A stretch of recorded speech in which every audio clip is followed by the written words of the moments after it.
Well, the major league debut of Jonathan Pettibone. 3-2 pitch to McCutcheon. On the outside corner, called strike three. A little paint for his first major league strikeout. That one is going to stay fair. It drops in for a base hit. Here comes Kratz. He's going to score. The throw cut off by Jones. Papelbon is ready. And the 0-2 pitch. And a called strike three right on the inside part of the plate. It ran back off the hip of Pedro Alvarez, and the Phillies have taken game one against the Pittsburgh Pirates.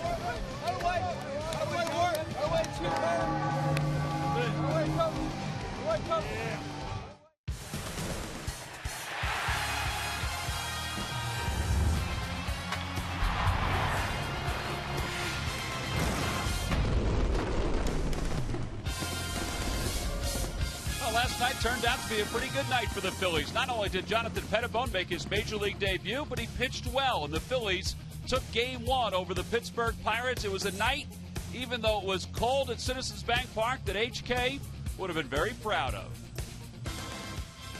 Hi, everybody. I'm Tom McCarthy, joined by Chris Wheeler. You know, the Phillies during the offseason, one of the most important things that they tried to do was revamp the bullpen. And one of the biggest pieces was bringing Mike Adams in, because then it would set everything else up in a perfect way. And last night, we saw that. Yeah, you're starting to see a little bit now, Tom. Adams is a terrific eighth-inning guy. He has been throughout his career. You hope if you can get the game to that point, you can get it to Papelbon, you have a chance to win, especially when you're at home and you have that lead. Now, Valdez was very important in the role that he played. He came in the sixth inning, got 2 strikeouts, and then Bastardo comes in. The seventh inning is his right now, and they really like what he's able to do, especially if you can get some left-handed hitters to come up, and he'll get his right-handed hitters out also. This guy doesn't matter. When he's on, he has all kinds of pitches. Trying to hold up there on a sweeping breaking ball, couldn't do it. Nice jammer there on a sinker running in. Mike Adams is the guy to get you to Papelbon, and then Jonathan Papelbon will do the rest. But that little sinker right there that came back over the plate, a lot of enthusiasm from him. Guy has never blown a save in the month of April in his major league career, which is pretty remarkable. That is pretty remarkable to think about it, and thinking about all the cold weather he's pitched in, including last night against the Pirates. All right, Cole Hamels makes the start tonight for the Phillies. What an odd start to the year it's been for Cole. The Phillies are 0-4 in his 4 games. Yeah, it has been. It's kind of like what Cliff Lee went through last year, although he did not pitch real well in his first 2 games. Last 2 times out, he's been good, including the last time right here against the St. Louis Cardinals. He had really good stuff in this game. You think about what happened to him. There was a fly ball to right field that John Mayberry fell down, and then the ball to right that was a foul ball that was ruled fair, cost him a couple runs. So he gave him a real good chance to win that game, even though he pitched to a no decision. That's what he's done so far. As Tom says, they've lost all 4 games that he started, but the last 2 times out, his numbers are much, much better. Now, it's another one of these cold nights. He's a finesse guy with that changeup, so we'll see whether he's going to be able to command that pitch the way that he wants. If not, he has other weapons. He can cut it inside with his fastball or throw his regular fastball. All right, we'll see the Phillies with another go-around for the rotation. It starts tonight with Cole Hamels taking the baseball against the Pittsburgh Pirates. Jeff Locke, another left-hander, will make his 4th start of the season for the Pirates. He has been, as Clint Hurdle has said, inconsistent for Pittsburgh so far this season. Well, last night, defense certainly reigned supreme for the Phillies. John Mayberry's catch in the first was outstanding. Dominic Brown picked up his first outfield assist of the year. When we return tonight, we'll have the lineups and the first pitch. Phillies baseball is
second game of this 4-game series between the Phillies and the Pittsburgh Pirates. Let's take a look at the Pirates starting lineup. It's brought to you by Xfinity, your home for the most live sports. Leading it off in left field, Starling Marte.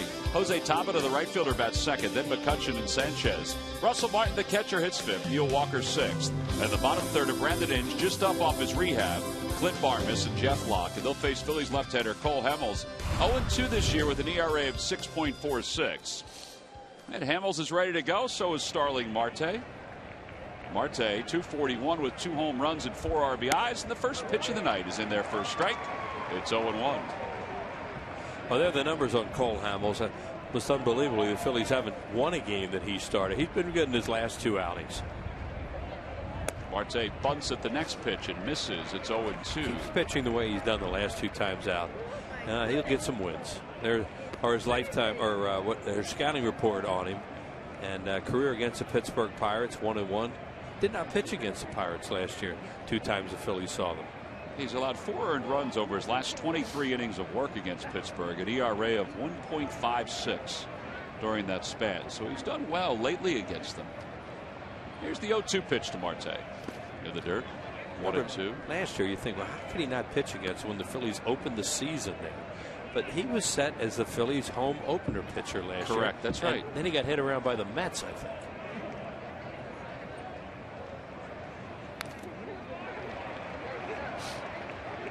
Marte was 1 for 4 in last night's ball game. Some of those at-bats against Jonathan Pettibone, who made his major league debut yesterday. Got a chance to take batting practice with the starting pitchers today.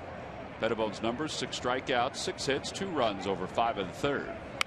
Off the hands, a looper out toward left center. That's going to drop for a base hit. Well, Marte's aboard with a leadoff single. He led off the first inning last night with a double. Well, how about our Nissan keys to tonight? It's another chilly night here. Oh, it's cold. That's what it is. And it's a night off for Chase Utley. We'll get into more of that later. Left-hander pitching night, left-hander pitching tomorrow. And get Cole a win. Get the Phillies a win when he starts. 0-4 in his starts. Here's Jose Tabata. He did not play at all in last night's ball game. 0 for his last 5. Takes outside with a fastball. It's 1-0. And they made that move with Brandon Inge today. Sent Presley out. So that's something different for the Pirates tonight. Yeah, Inge had been playing a little shortstop down in the minor leagues, but he's going to be another utility guy for them. He'll play third base tonight with the lefty on the mound, giving Pedro Alvarez the night off. As Marte draws a throw. There's Chase. Charlie Manuel made it abundantly clear today that it was just a night off. Yeah, but he talks about, you're going to give him a lot more nights off this year, aren't you? And then when he gets one, why is he off tonight? 1-1 the count as Tabata fouls it away. Well, back-to-back lefties. It's the perfect time to do it. You give him one night off on a cold night like this. And he'll face a guy tomorrow that he's more familiar with than Wandy Rodriguez and the guy tonight. And there's Freddie. Galvis going to play second base.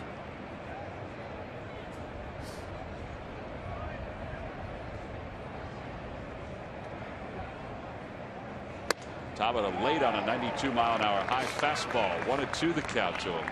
So he's gotten ahead 1-2 to the first 2 batters. He made a really good pitch on Marte. Guy just fought it off. Phillies infielders set up to turn 2. Rollins and Galvis, who were the first the double play combination for most of the first half of last season. Runner goes, pitches taken high. The throw by Kratz is not in time. Whoa. Rollins is wondering what the heck. He thought he had him. But the second base umpire, Mark Carlson, well, he thought differently. Put the tag down really fast. Marte slid to the back of the bag. Kratz off his knees, gets a lot on it. He did. He beat it. His arm was in there before the tag. And he tagged him on the chest. Nice job by Marte to stay on the bag. It looked like he was going to slide right on by that base. Ground ball left side that will not advance the runner. That's a really good pitch he threw him too. What the batter would like is something away to maybe slap the other way. Even with 2 strikes, what'd he do? Jammed him with a cutter. And that's the kind of pitch you're going to hit to the left side and maybe not be able to advance a runner. Watch him jam him with this. See that thing cut right in on his hands. A weak roller to Jimmy. throws Tabata out at first base, and of course Marte can't advance. Now they're reminding Hamels, don't forget about him now. Here's Andrew McCutchen. McCutchen, a .257 hitter overall, for 4 last night against the Phillies. Ground ball toward third, knocked down by Michael Young. He won't have a play over at first. The ball looked like it hit the palm of the glove and spun right on out. And that'll be an E5. Yeah, he knows he has to make that play. It's a backhand play down the line. He's been working that all spring. It's amazing how clean the game was played last night, how cold it is. And this one starts out with a miscue. Right there, hit the glove, popped out.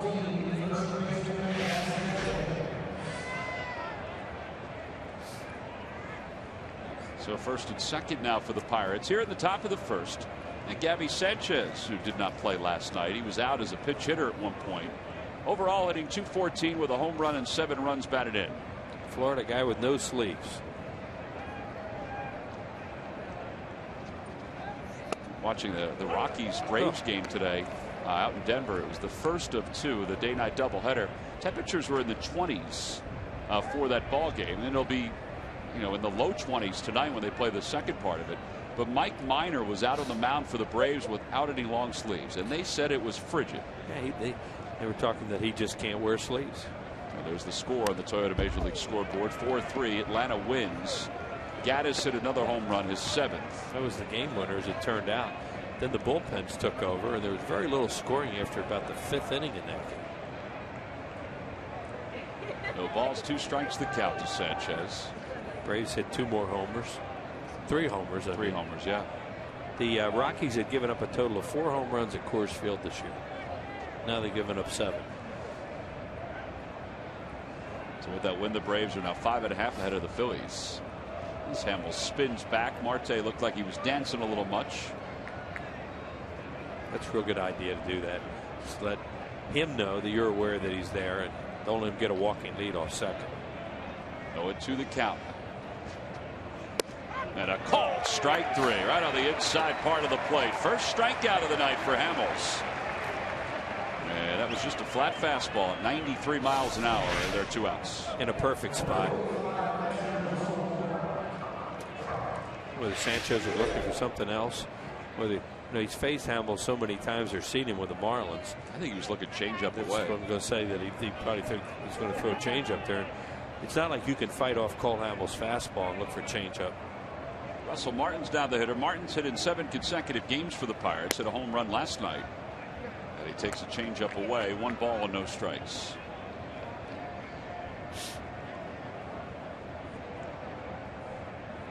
Martin is 3 for 11 lifetime against Hamels. Fly ball out towards shallow right center field. Long run for Revere, and he makes the sliding grab. And that'll do it for the top of the first. No runs, 1 hit. There was 1 Phillies error. The Pirates left 2. Bottom of the first. Pirates nothing. Phillies coming up.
A look at Charlie Manuel's lineup. It's brought to you by Xfinity. your home for the most live sports. Leading it off at shortstop, Jimmy Rollins. Freddie Galvis bats second. Michael Young hits third, followed by Ryan Howard and John Bayberry. Dominic Brown, the left fielder, bats sixth. Ben Revere in center hits seventh. Eric Kratz eighth. And batting ninth and pitching, of course, is Cole. And they'll face left-hander Jeff Locke. 1-1, an ERA of 5.17. Acquired from the Atlanta Braves. Wheels in the Nate McLouth deal. They got Charlie Morton and Jeff Locke in that deal. Or as Lou Piniella called him, Nate McLouth. Yeah, this guy is a work in progress. They say here's our scouting report on him. As Tom mentioned, second round pick back in 06. It's out of New Hampshire. There's nothing about him that really stands out. He has his good days, his bad days. He really made their club out of spring training because his numbers are so good down there that he made the rotation. He's going to throw curveballs, his breaking ball. Every once in a while a slider, but for the most part fastball, curveball, changeup. And talked to Bob Walk about him, former Philly, who's a broadcaster with the Pirates. He said he will pitch inside the right-handed hitters. Well, as we begin the bottom of the first, it's our chance to remind you that it's Earth Week. Reduce the almost 7 pounds of garbage you produce a day by shopping smarter and sharing more. Green is universal.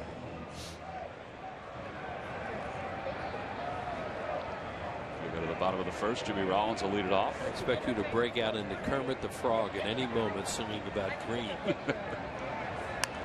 Rollins fouls the first pitch back. Kermit. Hi-ho, hi-ho. That's it right there. That's Kermit. Yeah.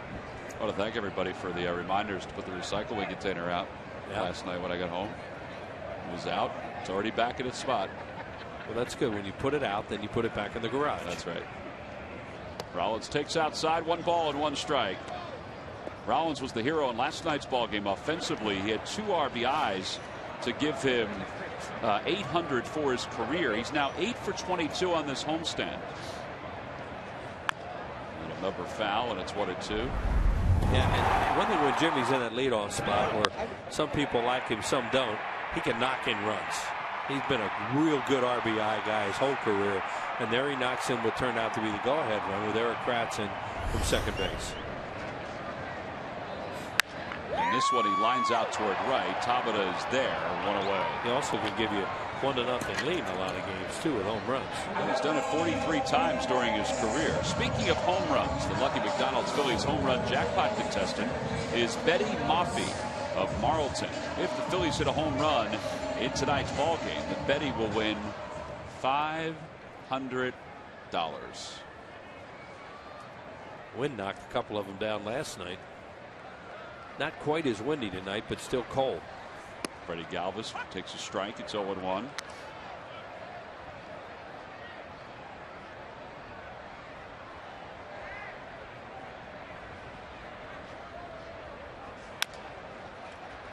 Brandon Inge, his first opportunity since coming off the disabled list, and there are 2 outs.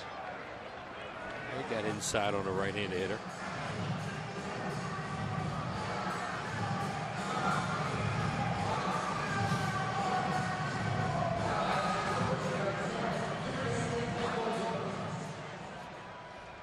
Locke is 25 years old. Last outing he went 4 2/3. He allowed 4 runs on 6 hits. He surrendered 3 home runs. It was a 6-4 loss to the Braves. Facing Michael Young. Young, a 13-game hitting streak.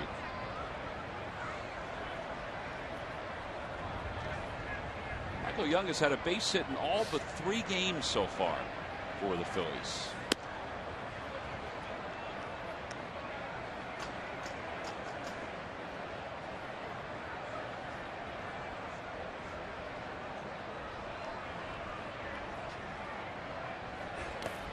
In the dirt, 2-1.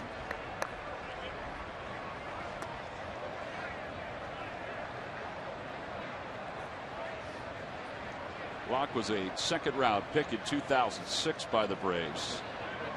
As Wills mentioned, he earned the 5th starter spot because of his work in spring training. Most notably, his earned run average, he was 3.38. 3.38 earned run average the way it was in Florida this year. That's amazing. There were a lot of high ERAs down there.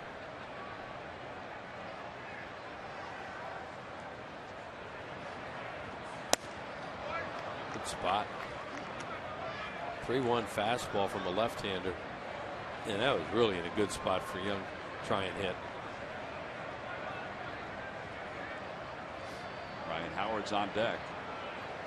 3-2 pitch to Young. Outside and low, ball 4, so he's aboard.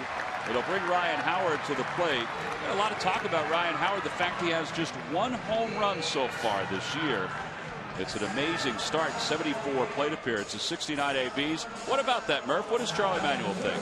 Well, in a nutshell, Charlie Manuel said, don't worry, that Ryan Howard is going to be just fine. And, you know, right now his slugging percentage is just .377, and that is awful low for a guy of Ryan Howard's caliber, a guy that you're looking forward to driving in runs. And, you know, Charlie makes no bones about it. They need him to drive in runs, but he expects that to change and change pretty quickly. Perhaps as the weather heats up, Ryan Howard will too. I went back and looked at his numbers career-wise in the month of April. By far the lowest month for slugging percentage for Ryan Howard, averaging just .452 in the month of April. And career-wise, he's well above .500 slugging percentage. So, you know, it is a slow start for him, but he's batting .275. Charlie likes that. He's getting on base. So right now he says, just watch. He's been hitting them in the gaps. He's been hitting them to the track. Sooner or later, those balls are going to go out, guys. Yeah, and over the last couple of years, Ryan has not walked as often as, let's say, he did early on in his career. And this year, I mean, he's barely walked at all. He hasn't been able to move the lineup along. We got a curveball there. This guy's been throwing almost all fastballs to the first 3 hitters. First ball, fastball, and then a curveball. Well, that one of the reasons when you're anxious, you're antsy up there, you don't walk. You don't get deep into counts. You do that.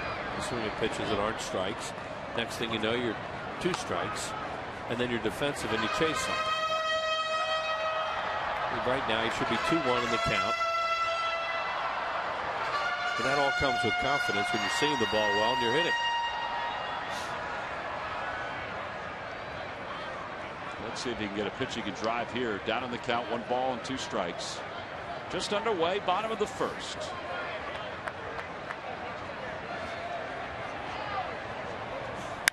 Howard lines it toward left center field. That's going to be in for a hit. McCutchen will cut it off on the slide, so Young will stop at third, and Howard with a head-first slide gets to second. That's his 5th double of the year. What a play by McCutchen. It was a really good play, because if it had gone to the wall, Michael Young would have scored. That guy's so athletic out there in center field. You could tell he was caught in between whether he had to slide for it or whether he could just backhand it. At the end, he decides, I'm going to slide for it right there. And then he pops right up. Ryan Sandberg has no chance to try and score. Michael Young, well, that had to hurt on a night like this. That dirt is hard. I'm not sure if the Pirates realized that they might have had a play at second base if they would have turned on the cutoff throw. Instead of throwing to second, they threw into the cutoff man on the infield. Here's Mayberry, who takes strike 1. It's 0-1. That was a nice piece of hitting, too, by Ryan Howard. Pitch out over the plate and hit it the other way. And they were playing him to pull, too. That's why it looked like maybe that thing could go to the wall.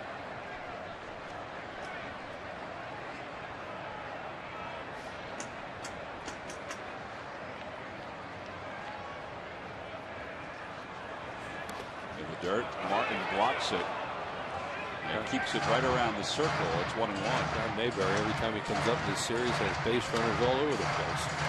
Well, Mayberry's 0 for his last 7. He's 5 for 17 on the homestand. Last night he was up in the 3rd with runners on 1st and 2nd. Then he was up with the bases loaded in the 4th. And he had 1st and 3rd in the 6th and struck out. Well, here he has 2nd and 3rd with 2 men down. And the Phils could use a clutch base hit.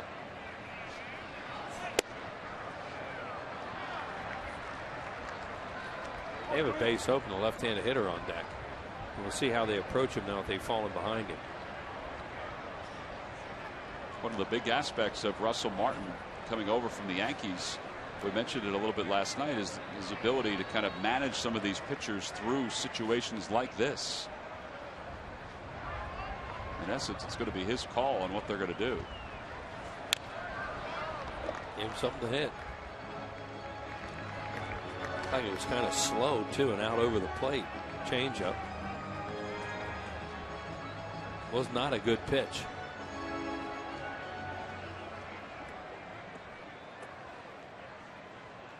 Howard at second, Young at third.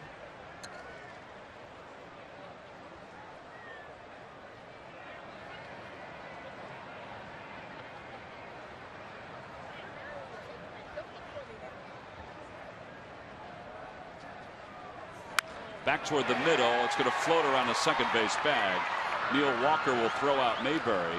And the Phillies are retired here in the first. No runs, 1 hit. 2 men left in scoring position. On to the second we go here in Philadelphia.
Tomorrow's a great giveaway. All fans coming to the ballpark are going to receive the MLB Network sling bag with the Phillies logo on it. And then, of course, the Citizens Bank Business Person Special on Thursday. Get your tickets at Phillies.com. Stop by the ballpark tomorrow. Neil Walker lines the first pitch in and out of the glove of Jimmy Rollins. And that's going to have to be an error, I would think, on Rollins. It was hit hard, but he had it, and it just rolled right on out of his glove. Yeah, it's 2 errors in this game for the Phillies, who have been playing fairly clean baseball lately. But they're showing the signs of stuff that happens on cold nights. And here's another one. Line drive of Phoebe, and hits the glove and pops out. Almost caught it before it hit the ground. Now it's too late. And no chance to throw him out. Brandon Inge is the batter. Inge was 9 for 60 in his rehab. We saw him in spring training with the Pirates. He went on the DL with a cracked bone in his right scapula. Sounds painful. Yeah. That's your collarbone, right? Yeah, it was painful. Brandon Inge, lifetime, over 150 home runs.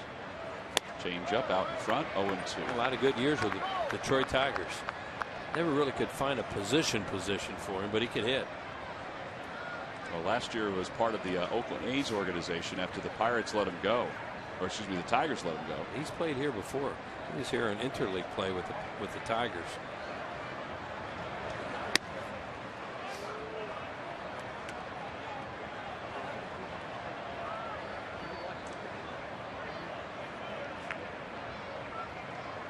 Clint Hurdle, Dave Jouse. Clint is the farthest away in your screen on the left side. Dave Jouse is right in the middle. Ground ball toward third. A fair ball, diving play. Michael Young, long throw in time to get Inge. Now that was a really good defensive play. Yeah, he works really hard on that play to his right. We'd see him doing it in the mornings in Clearwater. That ball wasn't hit that hard. It was hooked. So he was able to dive for it and then get up and get Inge, who doesn't run all that well. Watch how it hooks. Terrific play. And then he has a strong arm. Guy played a lot of shortstop, so he can throw. No waste of time. Perfect throw. Just high.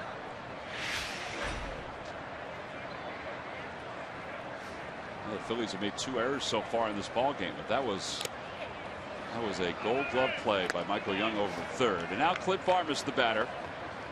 Varmus 1 for 3 in last night's ball game.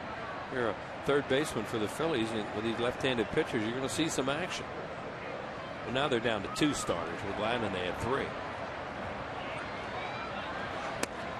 Outside, 1-1.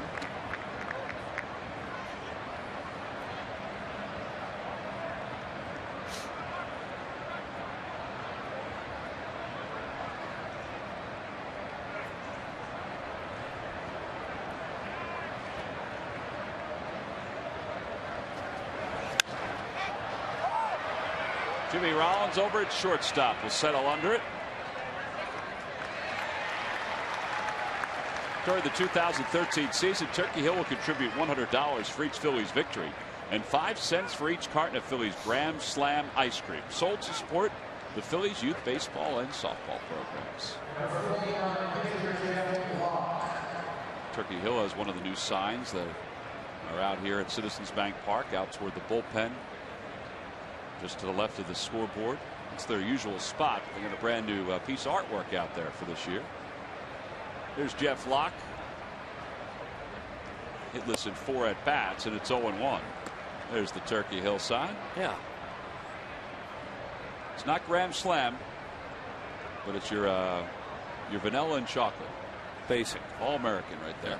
That doesn't get more All-American than vanilla and chocolate.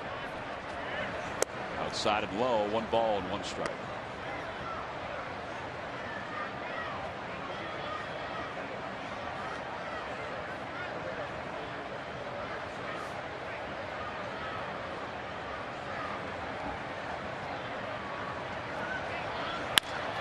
Out towards shortstop. Rollins will backhand. Hustles the throw over to first just in time to get locked. He was moving up the line, and the side is retired. No runs, no hits, 1 man left. There was 1 Phillies error. Say hi to the youngsters. You go to the dugout, and we go to the bottom of the 7th.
Say hi to him. He wanted a baseball. There's the toss from Ryan Howard. He just couldn't get it. But he's hoping, and hoping again that somebody would get it back to him, and they did. So he's a happy camper. Log on to csnphilly.com and click on In-Game Live to enhance your game experience on your computer, smartphone, or tablet. Get in-depth stats and join the social buzz. Plus, a new interactive feature. Your vote will determine tonight's player of the game. In-Game Live only at csnphilly.com. You can nominate that young kid there, too. Yeah, that was a good play he made there on the rebound. How could they turn him down? Sooner or later, that kid was going to get a baseball. Hey, Cole Hamels with a couple errors early in the game and pitches around him. And, you know, he's at that point in his career. There was a point where it wasn't quite as easy for him to do those kind of things, but he's much more mature now. He's a type of pitcher where you just shake your head and go, all right, come on, let's get the next guy. He's kind of limited even the pitches that he's thrown with those 2 errors. Yeah. It could have been a lot worse. Well, he might get a chance to bat in this inning. It'll be Dominic Brown, Ben Revere, Eric Kratz. Hamels is due up 4th. Brown hitting .217, couple home runs, 6 runs batted in. He swings at the first pitch.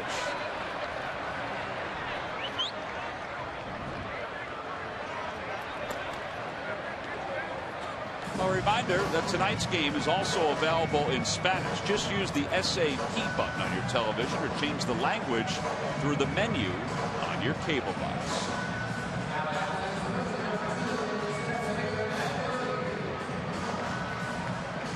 Now the smiling Ben Revere. Russell Martin saying, "So what are you doing to me, man?" Out there. That ball could have dropped, couldn't it? There's no way that's dropped.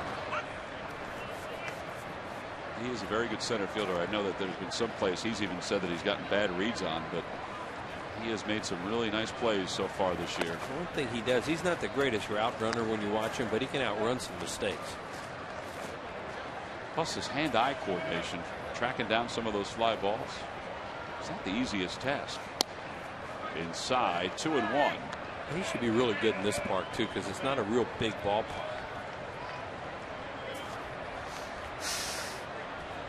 Revere 5 for 17 on the homestand.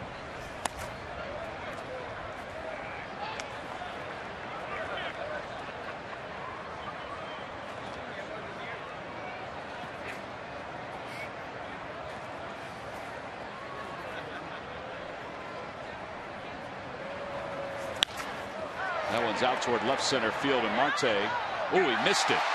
He just must have lost it at some point in the lights or something. I don't know what it was. It had to be the lights. Yeah, he was fighting the lights the whole way. It wasn't hit that high. And it looked like he had it. Yeah. Oh, yeah. Because he was shot the way they are. Watch right here. See, right there, he loses it. And he was just hoping it would come out and he could read right at that point. He's in trouble. And now as an outfielder, or if you lose a ball in the lights, all you do is put the glove out and hope. Hope number one, it doesn't hit you in the face. And number two, then he can catch. Well, they've scored it in E7, so 3 errors combined. I never understand that, how they give errors when a guy loses a ball in the lights. That's just not right. And I understand that that's the scoring rule. You're allowed to do it and all that. But if you lose a ball in the lights, it's not an error, in my opinion. Well, we watched him yesterday. He tracked everything. He's a center fielder playing left field. Eric Kratz now the batter. Kratz 2 home runs, 7 runs batted in. And he takes inside. It's 1 ball and no strikes.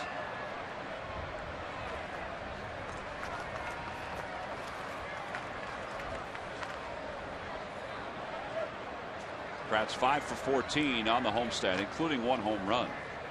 He's got good speed at second. A base hit should give the Phillies the lead.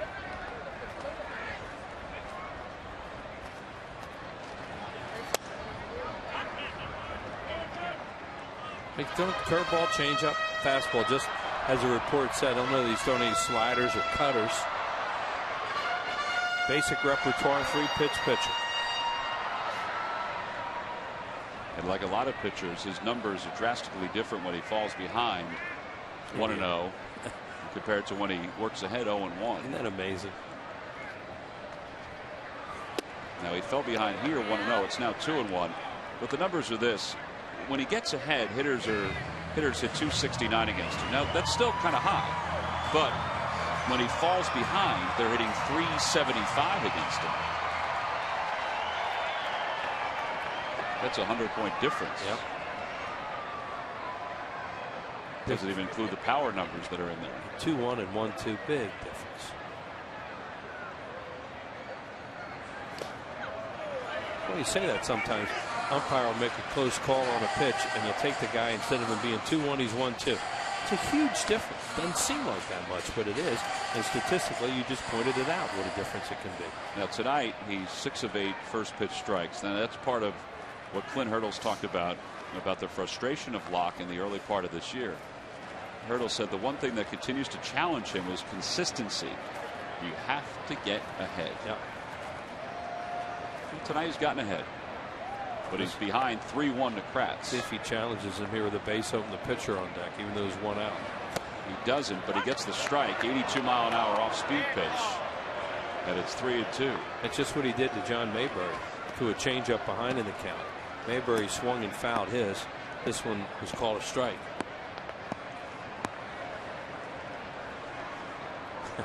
Ooh, that looks good. He's going to be tasting that for hours. He'll be awake tonight, huh? Hours upon hours upon hours. Tough for him to get to sleep.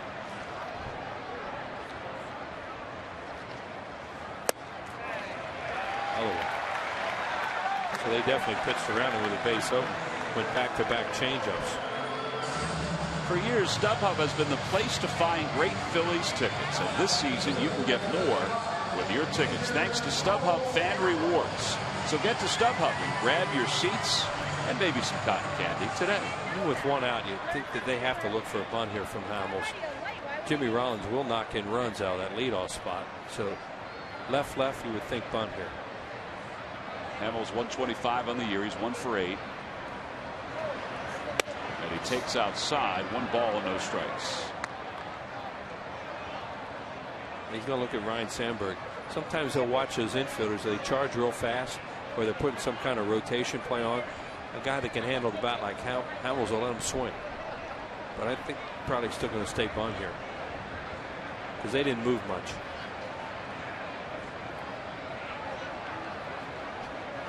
And he bunts, and it's a beauty. It is a beauty. Locke off the mound, throws out Hamels. That'll move runners to second and third. Yeah, they almost got caught in between them, Martin and Locke. 1-4 on the putout.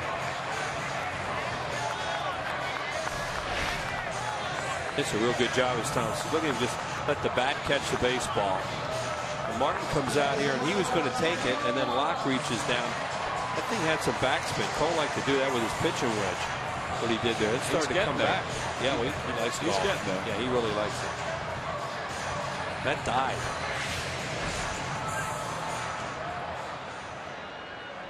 Ray Searage is going to run out to the mound to talk to Locke. Well, what he's going to remind him, Tom, is basically they have a base open here. You have an experienced hitter at home plate in Jimmy Rollins. There's Cole, got the bunt down, and you have an inexperienced player in the on-deck circle in Galvis. So they're going to just remind Martin and all that we do not necessarily have to pitch to Jimmy Rollins here. If he gets himself out, that's different.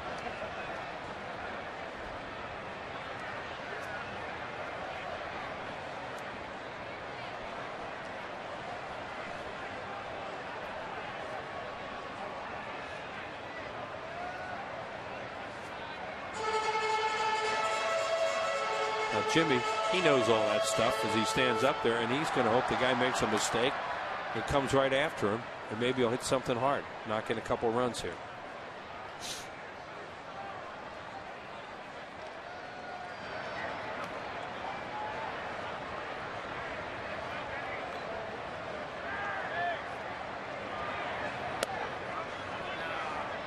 Starting with off-speed breaking ball, and he got it over.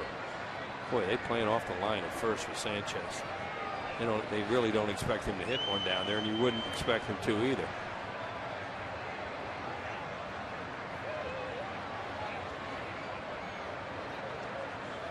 In the dirt, 1 ball and 1 strike to Rollins. Base open. So far, it's a pitch around. Rollins' numbers with runners in scoring position. Logically, it seems like the right idea is to face the inexperienced Galvis. Sure. And I think if they make a mistake, that's the only way they're going to throw a strike. They did throw him a fastball, but it was in. Right. Off the plate, intentionally. Jimmy's doing a good job of being patient here, knowing what they're trying to do.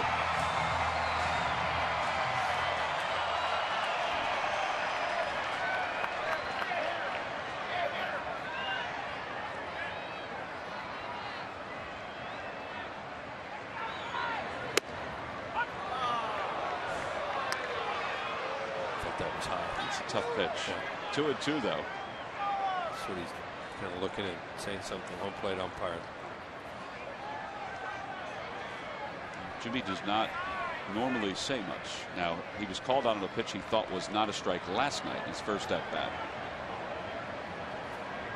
2-2 the count and the pitch. Let's just at least make contact with it and stay alive. Well, he had a swing at it too because it was up in that same zone again where he just had one called on.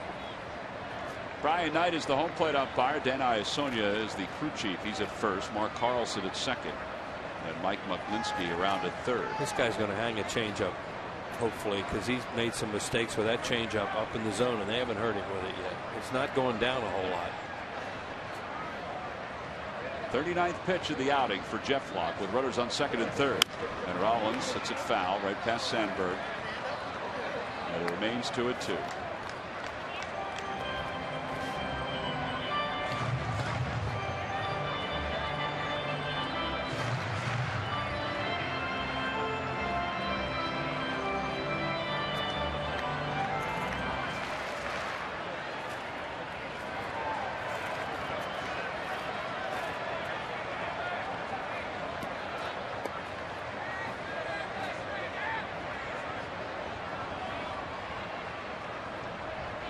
Swing and a miss. He got him. The ball is loose. Martin looks at third and then fires to first. Threw him a breaking pitch, and that's the first strikeout of the night for Locke, and he leaves two in scoring position for the second consecutive inning. We go to the third.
Go to the fan section for all the information, and please submit your answer on the subject line. All right, Wills, here's the question. Who holds the Pittsburgh club record for most sacrifice bunts in one season? Association. Answer by association? Is that what you're going to say? Yep. Well, I have to say that's usually the way to go. Just trying to help the fans a little bit.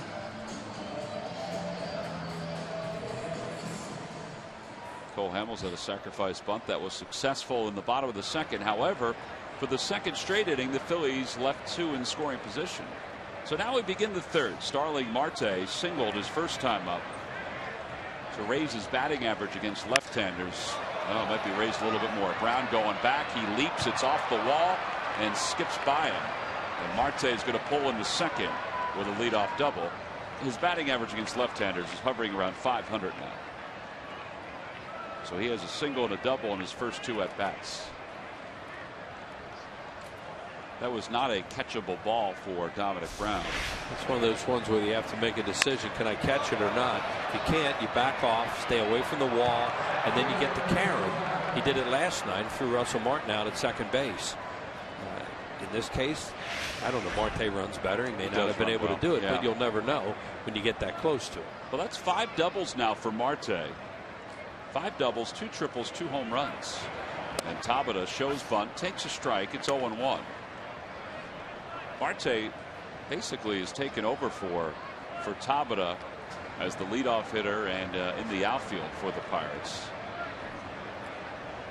Tabata grounded softly to Rollins at short his first time up. Way inside, 1-1. Trying to make it tougher for him to either bunt it or hit the ball to the right side.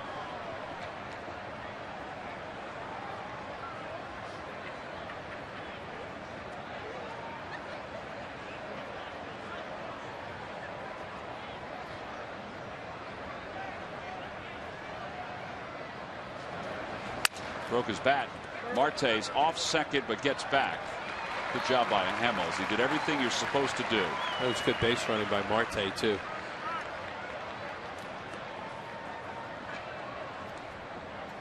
Well, here's the difference in the two plays. Now, whether or not it's going to happen. Now, this one last night was really kind of a no-brainer. He has no chance to get, but watch what he does. See how he stops right here? And he gives himself a chance to play it off the boards. And now he throws out Russell Martin, not a fast runner at second. This one, he has to make a decision. This is uncatchable, as Tom said, and he gets way too close that time. And now when it comes back, he has no chance for the rebound to come back at him. As he said, Marte may have gotten to second base anyway, but you won't know when you get that close to it. And that's you know, it's hard out there. Everything happens really fast, and there's a lot of split-second decisions, and it's easy when you're watching it. It's a lot tougher when you're trying to do it.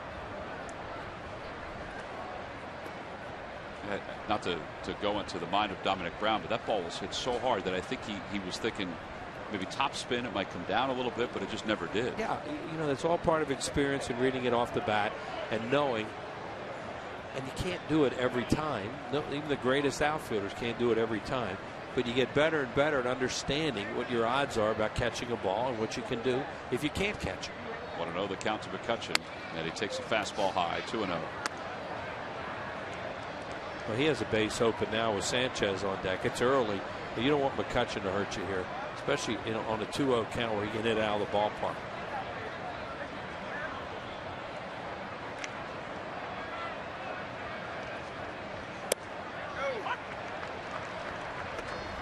McCutchen outguessed himself there.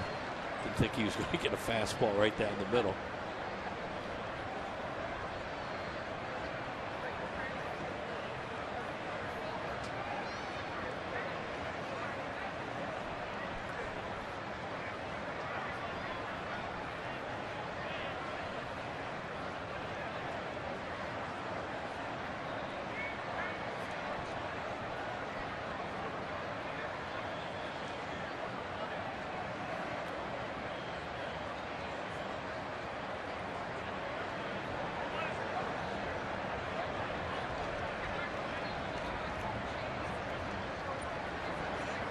Outside, and it's 3-1.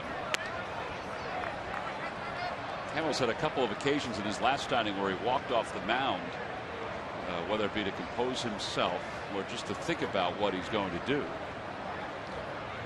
Check the runner at second. He's doing it. Got him to pop it up to the right side. Galvis is calling off Howard, but he's going to let Ryan make the catch. And there are 2 outs. Freddie was saying something, but Ryan was laying a foundation. He was able to make the grab. And it would be very hard for Freddie to move that foundation. I would agree with that. He's right there. He's saying something. Yeah, Freddie probably, it's an easier play for him, but it's Ryan Howard coming there, and he's just not going to bump into him.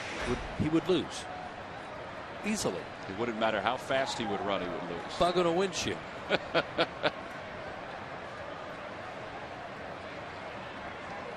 Sanchez struck out his first time up. Sanchez is the only strikeout victim tonight for Hamels. He's played by Kratz on that curveball. It's 1-0. Interesting, throws him a curveball. Hamels been throwing very few curveballs lately. They wanted to appeal to see if Gabby Sanchez went or not.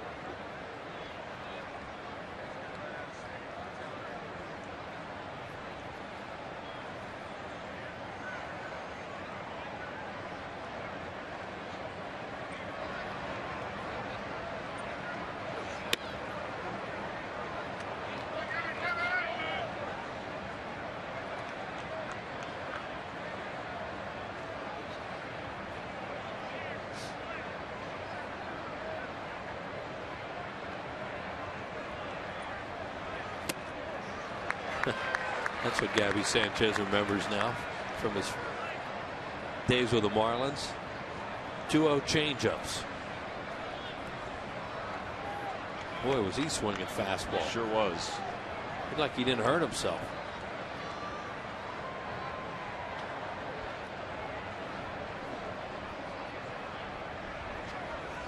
Fastball. Must have been inside. It's 3-1. That was a pretty good spot. Thought that was a lot like the pitch that he called Sanchez out on his first time up. Yeah, it looked like he had the inside part of the plate there. Russell Martin's on deck.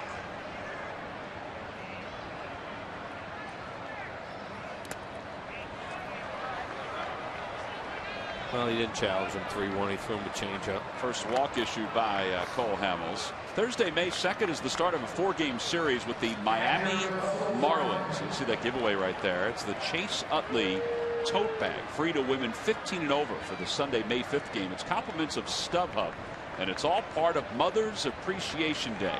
Now, if you flip that tote bag over, you'll see Chase Utley's name and the number 26 on it. Your tickets can be purchased by going to Phillies.com. And if you're thinking maybe our graphics wrong too at that starting time, it is a 2:35 game. 2:35 game, correct. Normally it would be 1:35. But naturally, there's nothing wrong with the graphic because they're prepared brilliantly by John DeSangre. Russell Martin takes low. It's 1 ball and no strikes.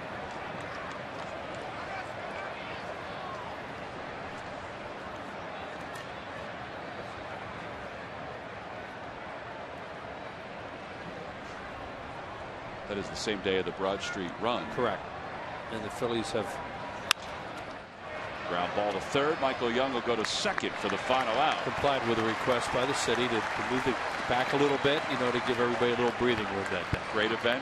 Always is a great event. Great day. Everybody's looking forward to it. I think Wheels are looking forward to you running that Broad Street run. They're going to wait a long time. We'll be back for the bottom of the third.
Is brought to you by Acura. Acura Advance. By Xfinity, the official HD triple play provider of your Phillies. And by Mazda. We believe if it's not worth driving, it's not worth building. Last to the third, each team has had some opportunities in the first couple of innings to score and have been unable to push a run or two across the plate. We'll see what the Phillies can do here with Freddie Galvis, Michael Young, and Ryan Howard due up. There is Freddie getting a chance to play the more traditional second base. He's been out in left field a couple times. He is by trade a shortstop. He is by trade a shortstop. You never know the way he bounces around. And always with a smile. He was out there taking ground balls again today. And Wheels, well, he was taking ground balls today, and Franzen was taking ground balls. Who was catching those ground balls at first base? Go ahead. Charlie Manning. Oh. Galvis takes a pitch low. It's 1-0. He really misses not being able to throw batting practice anymore. He did that for so many years when he was a hitting coach. He can't do it anymore, and he misses that. His arm's out of gas. Well, yeah, you know, he's had a lot of things go on in his life. Yeah, every once in a while though, you would see him down the cage underneath, and he'd move up real close, and he would throw to. So he used to throw to Burrell a lot. He and Pat Burrell used to work so much together. 1-1 to Galvis. He grounded out to third his first time up, and he pops it up. Martin, the catcher, in foul territory, makes the one-handed grab. Charlie said one of the things about that, when you do that, you don't even watch a guy swing, and you're watching all kinds of things about his hands, about his movements, those kind of things. You don't even watch where the ball's going, basically. You watch how the guy approaches, and you learn a lot. He says he thinks as a hitting instructor you can learn a lot by throwing to the guy. Well, I'll tell you, sometimes you have to get yourself out of the way, get behind that L screen, or you're in trouble. Yeah, well, he has a screen in front of him. Michael Young walked his first time up, batting third tonight. A spot in the order that's not an odd spot for him. He's batted third for a good part of his career.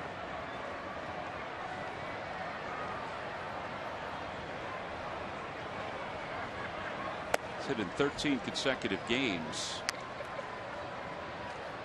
He had 5 hits the first 2 days in this streak, and then since that time has had just 1 hit in each game over the last 11. 2-0 pitch to him. Fouls it away. Had a couple shots at this kid, not able to get him yet. That guy can hit, can he? Alan Craig. He can. 2-0 Cards in the top of the 4th. He's a good player.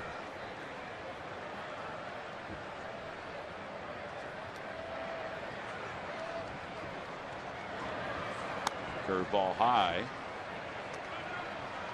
And it's 3-1. Good hitting count.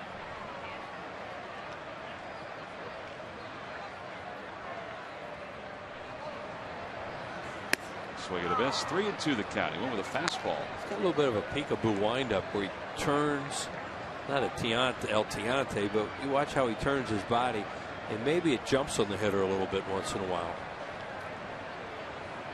Watch the big turn he takes. Well, he gets Michael Young with back-to-back fastballs. One was at 90, the other one was at 92. And he has 2 strikeouts. MLB.com at bat is the #1 source for live baseball everywhere you go. Available for your iPhone, your iPad, Android, and BlackBerry 10, and your mini iPad. At Bat delivers Phillies baseball with live audio, pitch tracking, stats, news, highlights, and more. Text at bat to 31826 or visit Phillies.com for details.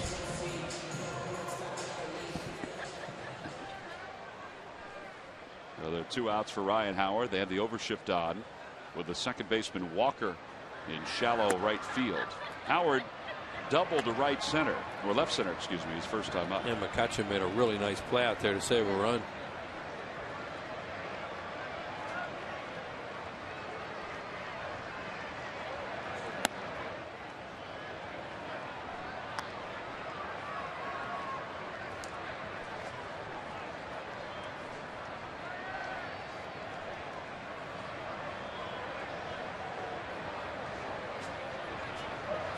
Swing and a miss. It's 2-1 to Ryan Howard. He tied him up with a fastball at 89.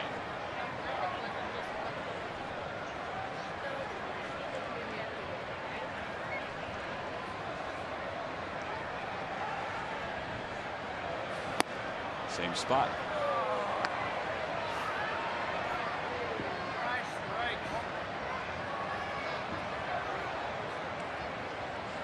Turner, good pitch. Yeah, good pitch.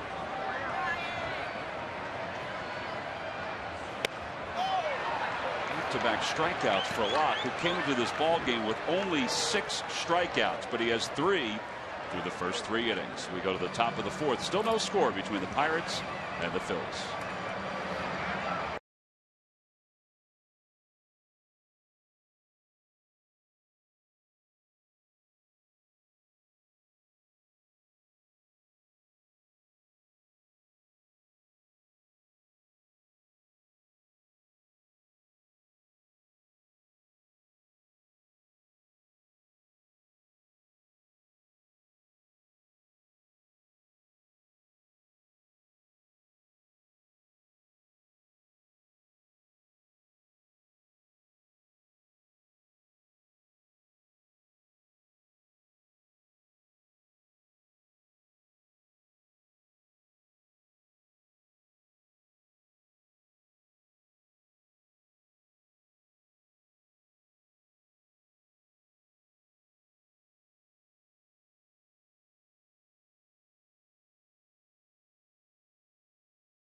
K-Cups delivered in all the flavors you love. By who? But W.B. Mason. On a cool night here at the ballpark. Scoreless game as we go to the top of the fourth.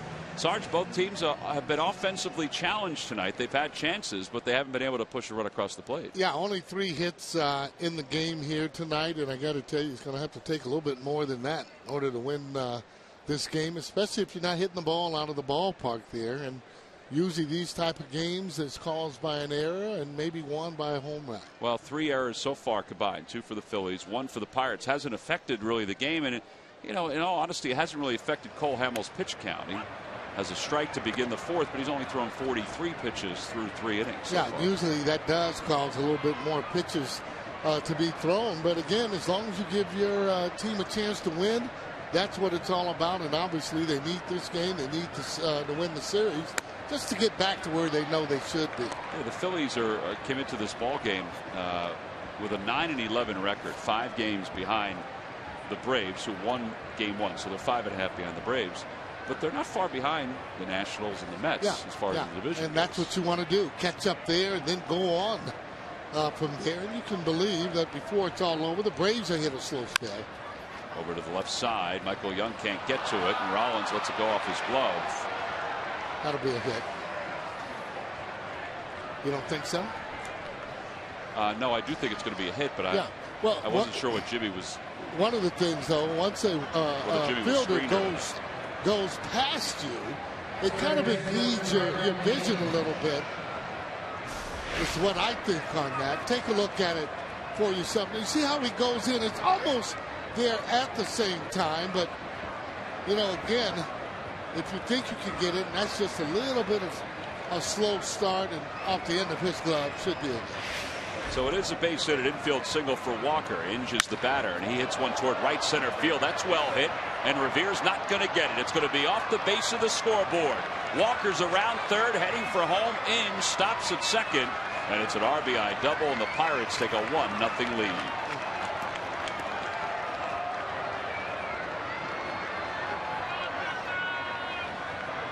Brandon Inge did not hit the ball particularly well when he was out on his rehab assignment, but he's hit the ball hard twice. Robbed of a hit by Michael Young his first time up, and now he doubles to right center to drive in a run. Yeah, I remember this guy with the Detroit Tigers. Hit all the time, end up losing his position because of Miguel Cabrera, but other than that, he was a guy that played just about every day as he drives in a run. Now Barmes, the number 8 hitter, and Barmes sends one to left center field. Revere on the run. He's out toward the track, makes the catch. Tagging from second is Inge, and he'll get there easily. So 1 away with a runner at third. Well, we've seen that play judgment on the base runner on whether or not he should tag up or not. Exactly what I'm talking about. Being able to get to third base on a ball not hit to the right side. Can always get there on a deep fly ball.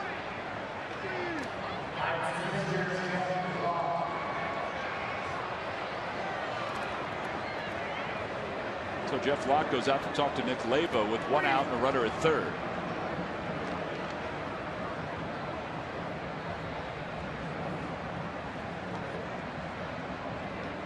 Well, without a doubt, looking for a strikeout as the infield zone.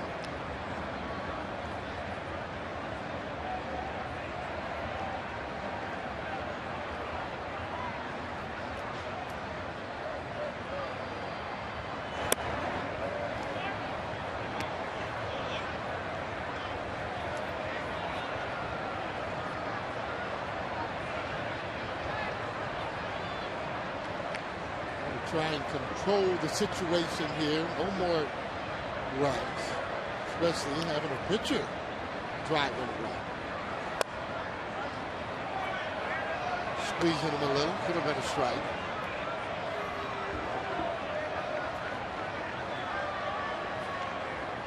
So 2-0 the count. Marte's on deck. He's got 2 hits already. Figure Locke's going to be taking a couple pitches here. Maybe not. I figure Locke should be taking a couple pitches here. Yeah, actually, that's a pitch that you want to make sure you're going to make the pitcher throw a strike. If you're the pitcher, for me, that looked to be like a cutter, a little slide piece certainly wasn't a strike. Time is called, and Clint Hurdle laying down some signs for Nick Leva.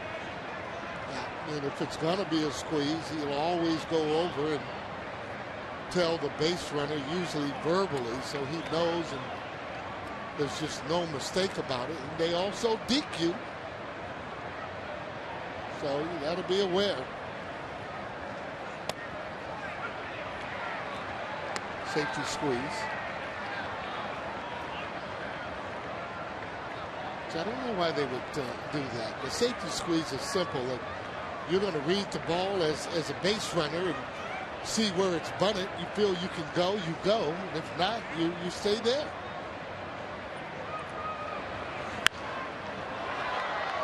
Suicide squeeze, just the opposite.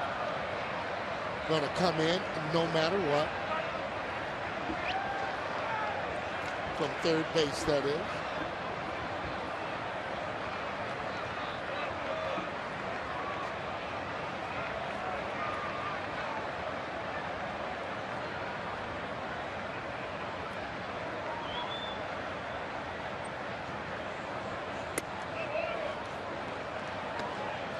Wow, there's that breaking ball that, you know, again, trying to get him to swing at that.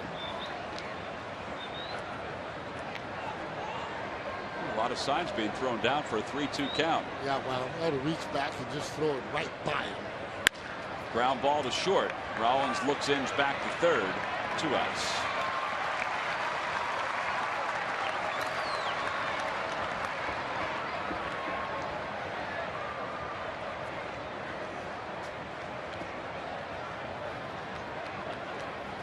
Two away, and Starling Marte, who's 2 for 2, will take his time getting up to the plate.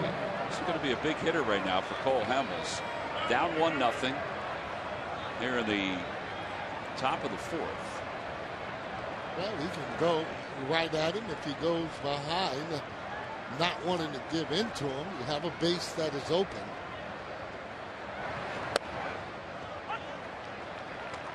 Marte looked like he was taken all the way on that first pitch.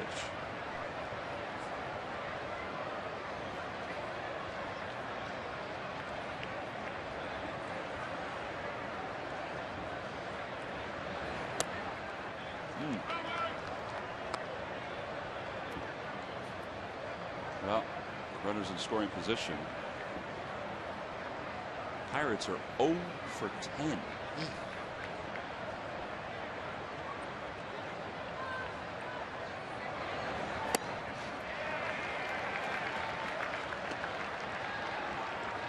Good pitch there. Good change up out of the zone.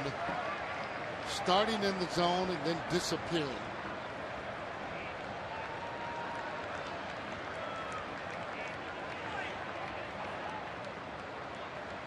I marvel at the fact that they've had 10 at-bats with runners in scoring position already. This is number 11. The 1-2 pitch from Hamels. Broke his bat out towards center field, and Rollins will make the catch. So 0 for 11.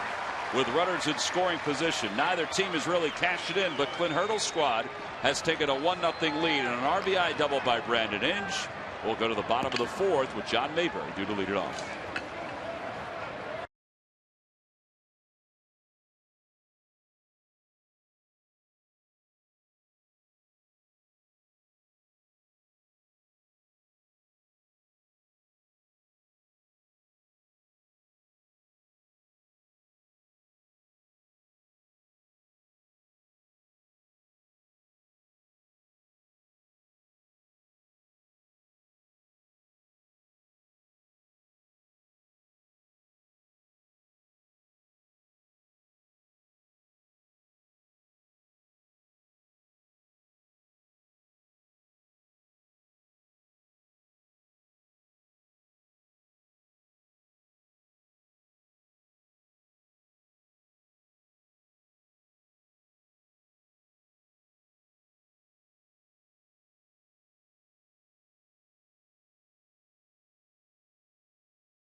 DodgeDodge.com or your local dealer today. Buy Citizens Bank, where good banking is good citizenship.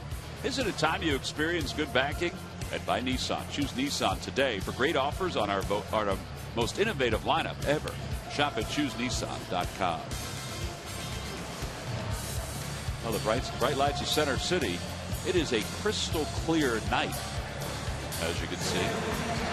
Back inside the ballpark, the Phillies down 1-0 as we move to the bottom of the fourth. The Pirates are 0 for 11 with runners in scoring position, and the Phillies do not have a hit with a runner in scoring position as of yet. But they're down 1-0. Jeff Locke is retired 5 straight. It'll be Mayberry, Brown, and Revere. 5, 6, and 7 for the Phillies.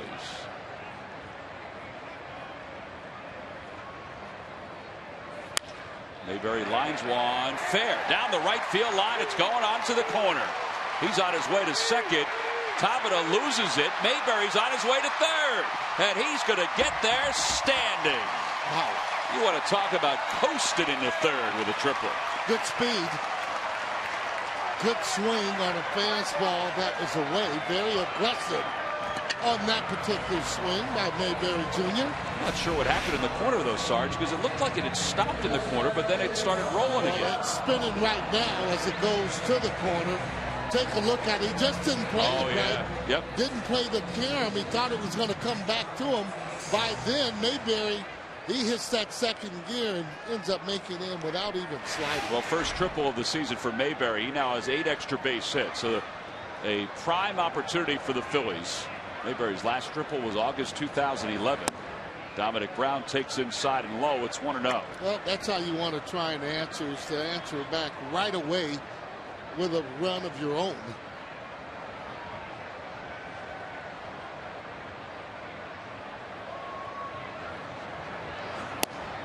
Inside, 2-0 to Brown.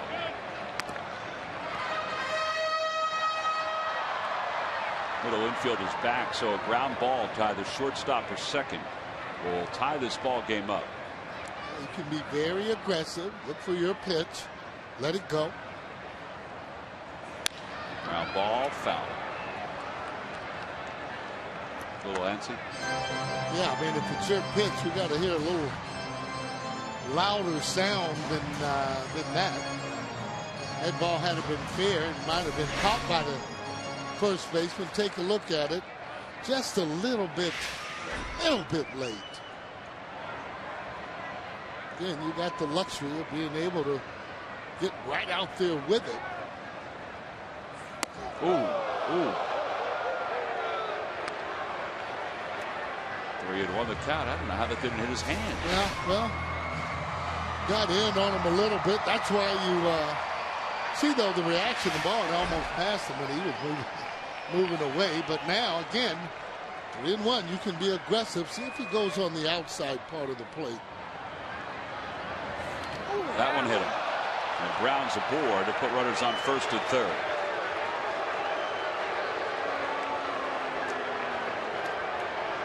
Hopefully that just barely grazed him. Well, doubling up this time inside. He didn't go away. Came back in. Wasn't a strike, however. Up and in. It's like it almost hit him on the elbow. So Brown's aboard. He's at first. Mayberry's over at third. Time to take a look at our Mazda leaders. And this isn't a great number to be part of if you're the Phillies and the Pirates. Now, the Phillies' 200 batting average against left-handers is primarily against relief pitching. They haven't faced many lefty starters. They're facing one here tonight. For a while, the Phillies were leading with the worst batting average against lefties. They picked it up a little bit. It's up to 200. Ben Revere, the batter, nobody out, first and third. And Revere hits it softly toward third. They've got to play at the plate.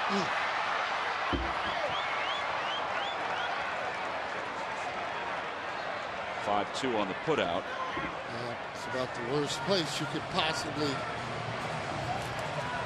hit the ball with a runner on. And again, you don't have to be able to swing at that first pitch. If you do, should be looking for that pitch and being able to square it up. This pitch, he got in on him a little bit. Actually, it was a pass ball away. No chance for Mayberry to get in. All right, now the thought on that, Sarge, baseball-wise, is runners on first and third, nobody out. You're going on contact because you don't want the infielders to turn a double play. Correct. So now you have first and second with one out, and the thought is you can still, get a run here with a base hit. Well, that's true. I mean, the execution, however, comes from, Ben Walker on being able to at least try and get a good pitch. If that happens, 3-2, 2-2, where you work the count, okay. But that first pitch, though, with the runners in scoring position, you got to make sure you're getting after it.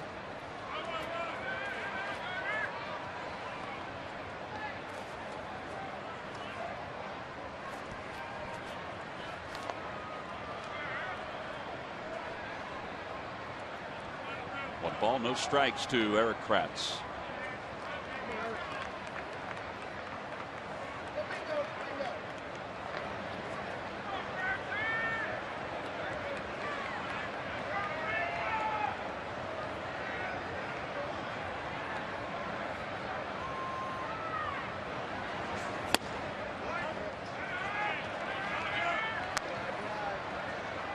Broken ball went around the plate. Same situation there for Kratz. You can sit on whatever you want, whether or not it's a breaking ball, whether or not it's a fastball.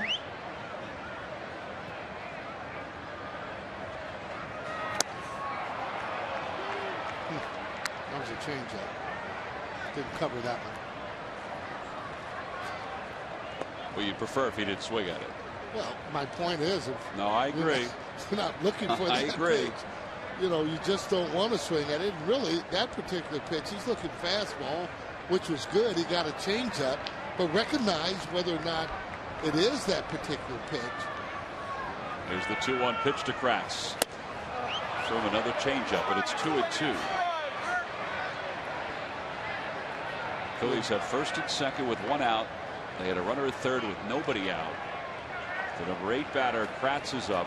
Hamels is on deck.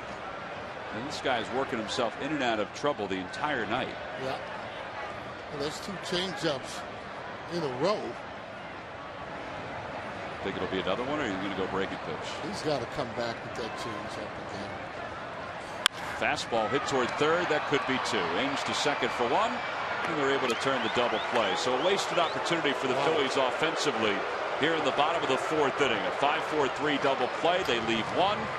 We go to the 5th. Still a 1-0 ball game.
Huge opportunity to tie this game up, possibly take the lead, and they foul to push the run across the plate. So we go to the top of the 5th. Jose Tabata will lead it off against Cole Hamels.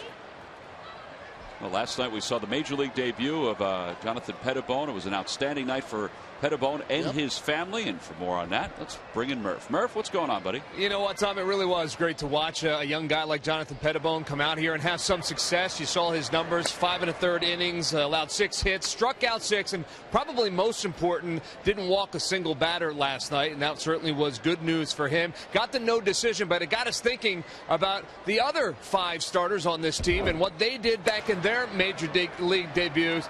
Take a look at this. Roy Halladay, well, he dominated in his. He went all 9 innings, a complete game, and he did get the win. He allowed just 1 earned run. The rest of the guys, all no decisions. Cliff Lee went 5 1/3, just like Pettibone. He allowed a couple of runs. Cole Hamels, 5 innings. He also got the no decision. Kyle Kendrick, no decision. John Lannon against the Phillies was his Major League debut. He allowed 4 early runs in that one. He was pulled early in that game, but the Nationals did come back and beat the Phillies that night 7-6. So 4 no decisions and a win for Roy Halladay in their Major League debuts. Boy, Halladay, that's really impressive. Pretty impressive. Were you there, Sarge? Yeah, I was actually there. As a matter of fact, he had taken that into the 9th inning, a no-hitter, believe it or not, and ended up giving up that earned run. So that was a great report on that there, Murph. Well, thank you. Thanks for adding that, Sarge, because I did not know that. Yeah, well, I've been around a while. Well, I did know that. 2-2 pitch. Here comes Galvis. Sliding grab. What a play. Freddie Galvis comes sliding out of nowhere to put the first out on the board. I tell you, not gonna see a final play from a second baseman. It just goes to show you this kid can play anywhere in the field. Wouldn't doubt it if he could play center field. Take a look at this as he's running over, goes into his slide. Boy, I'm telling you, soft hands, good eyes you gotta have to catch that ball. Way to go, Freddie.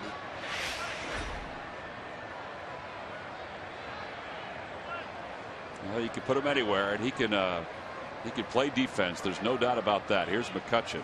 Yeah, the thing is, too, on those fly balls, those are different angles. The one from in left field. This one will be out of play. It's no balls and 1 strike. And just to be able to feel comfortable in all the different positions that he's played and then still try and go up there and get a hit is just, I tell you, it's a good thing. Because usually it affects you one way or the other, whether or not it's your defense or the offense. Fastball for a strike, 0-2. By the way, getting back to that graphic on what the guys did in their Major League debut, Halladay had the no-hitter going into the 9th. Lannon lasted 4 1/3. You know why? He was ejected from the ball game by Hunter Wendelstedt. Oh boy! Inside 1-2. He hit Cole. He hit Chase Utley. Eventually, we found out he broke his hand. Oh, yeah. And then he hit Ryan Howard. So Hunter Wendelstedt threw him out of the game.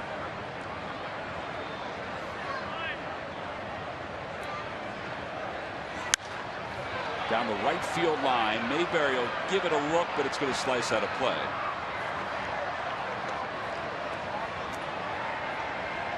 Well, here's a guy that we want to make sure we keep off the bases. Andrew McCutchen, he's a good player. Hasn't started to hit as of yet. Before it's all said and done, he'll be warming up. Let's hope it's Friday.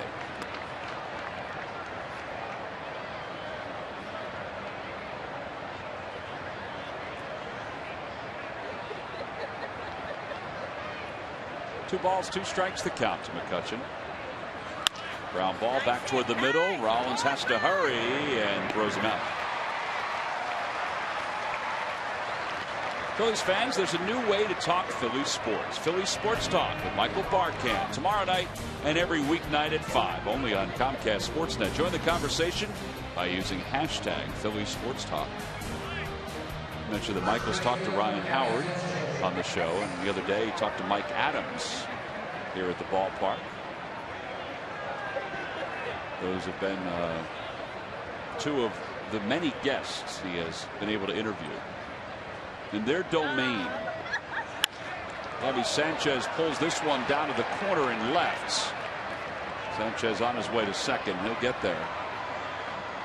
So a 2-out double. third extra base hit of the game for the Pirates.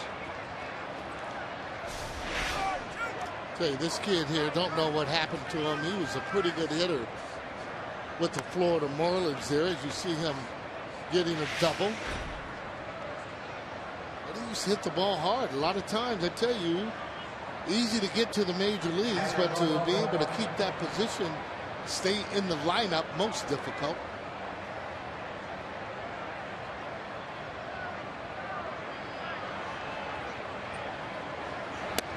Change up to Russell Martin. It's 0-1.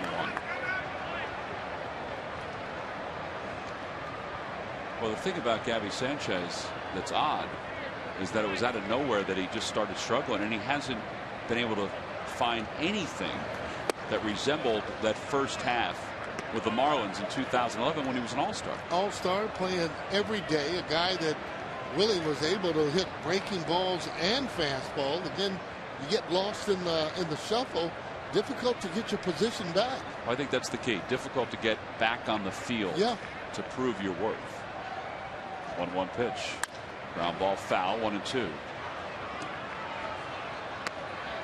Now, there are certain guys that get every chance in the world. But there are others. And I think at one time he was one of those guys that got every chance in the world because he was a top draft pick.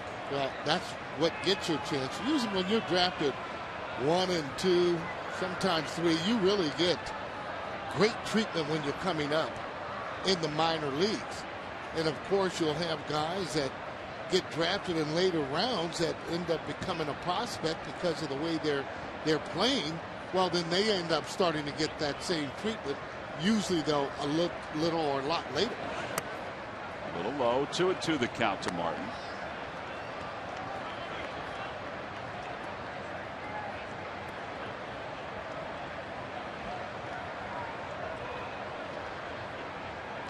Sanchez off second, 2-out double.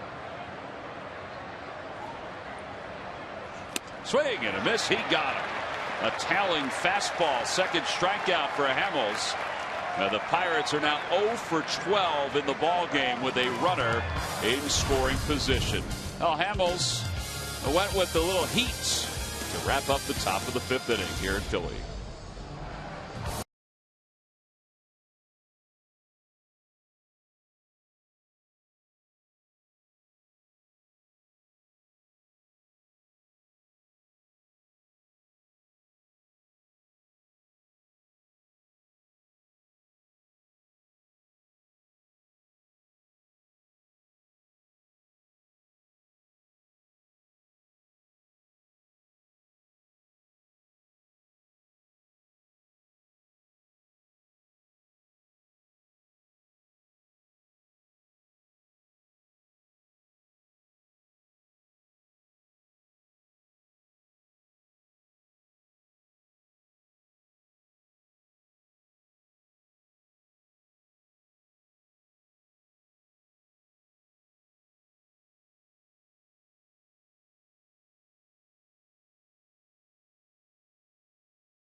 Boston Red Sox in a 2-game series, and all fans 14 and under will receive the W.B. Mason collectible Phillies truck.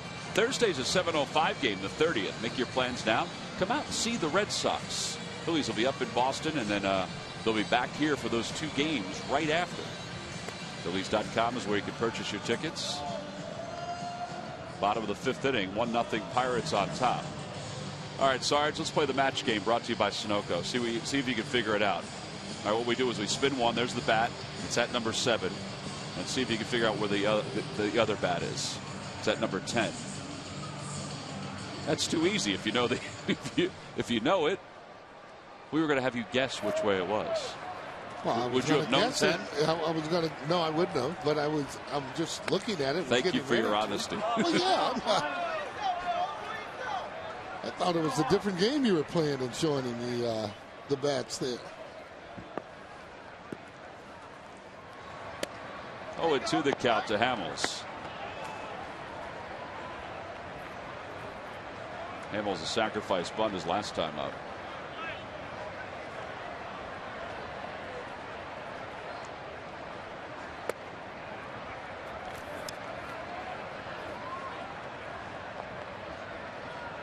Still think for me, this is a guy that they should be able to have more than a couple hits at this particular juncture in the game.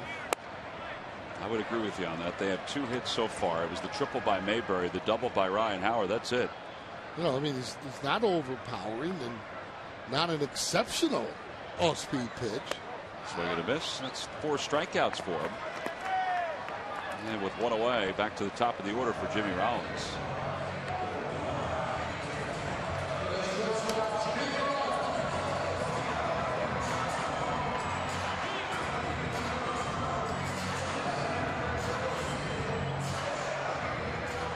Rollins is 0 for 2. He's flied to right. He has struck out.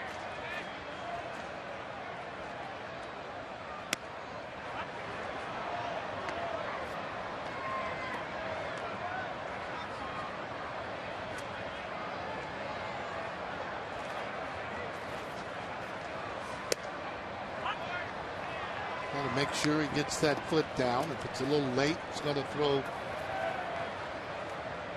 you off balance. Anybody with that leg kick, make sure you get it down.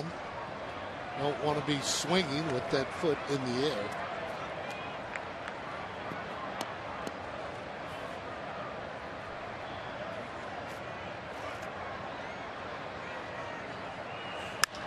Fly ball, shallow center field, and Neil Walker, the second baseman, is out there. Here comes McCutchen.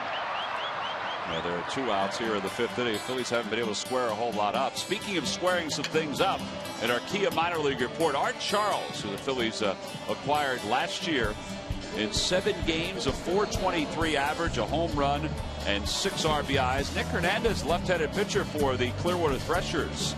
6 innings, 7 strikeouts, and 4 hits. So congratulations to those 2 guys. I would think next week there's going to be a young man by the name of Jesse Biddle that will be part of the minor league players of the week. Biddle struck out 16 last night in 7 innings. Boy, if that's not a record, it's got to be close to it. A lot of strikeouts. Galvis takes outside, 1 ball and 1 strike.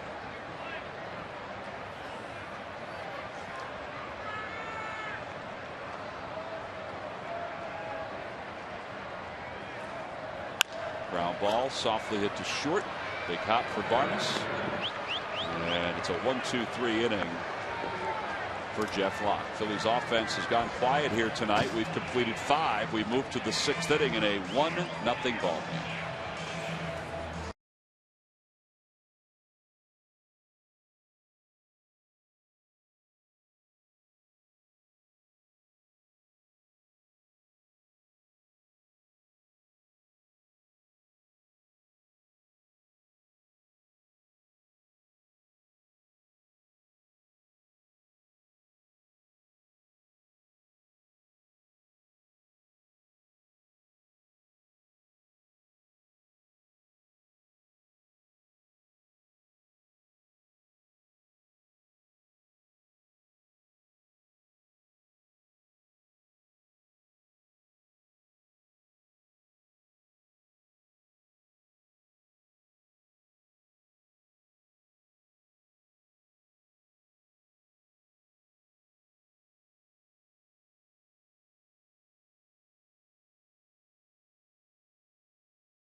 strikeouts as he shuffled through 7 strong innings.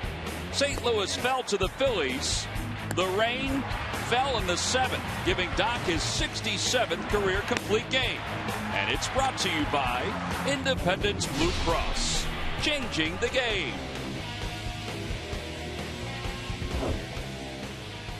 Well, it's Asia Pacific tonight here at the ballpark, and the Fanatic, well, was a little out of rhythm with the dancers that were performing in between innings. Just a little out of rhythm. Yeah, just a little bit. We go to the top of the 6th inning. Phillies trail at 1-0. I say the same thing about the Phillies offense tonight. Just a little out of rhythm. Yeah, well, we've had a couple of opportunities. Neil Walker is 1 for 2. Reached on an error, reached on an infield hit, and a breaking ball in there for a strike. It's 0-1.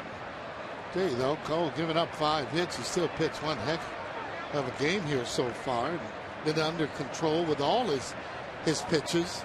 Fastball, that cutter.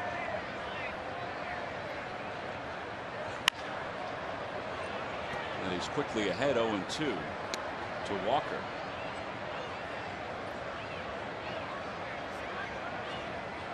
Well, tonight's outing is a lot like the last 2 outings that he's had. The first 2 were not very good, but this is really the way he looked during spring training.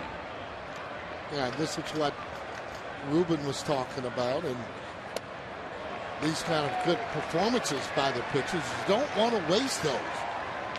Somebody's going to have to take it upon themselves and get this team clicking, especially getting performances like this. You should be able to draw energy off of your pitcher throwing the way that Cole is throwing tonight, and that's not just him, all of them. Here's Brandon Inge, and Inge takes a fastball for a strike. It's 0-1. Yeah, because when you have a tempo like this going, the way a pitcher's moving like this, you're not back on your heels. No. I mean, there's a flow to the game. Absolutely. You know, fans waiting to get into the game. They'll get into it when you get a couple of hits or some runs across the plate. 0-2 the count to Inge. Got him. Threw him fastball and then 2 changeups, 3 straight strikeouts for Hamels. 4 overall. With 2 outs, Clint Barmes is coming up.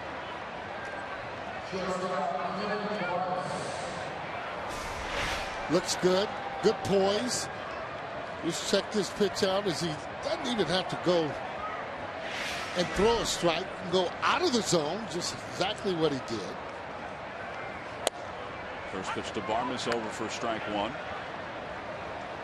Good positions where he's putting the balls low and away, low and in. Every now and then he'll come in with the curveball.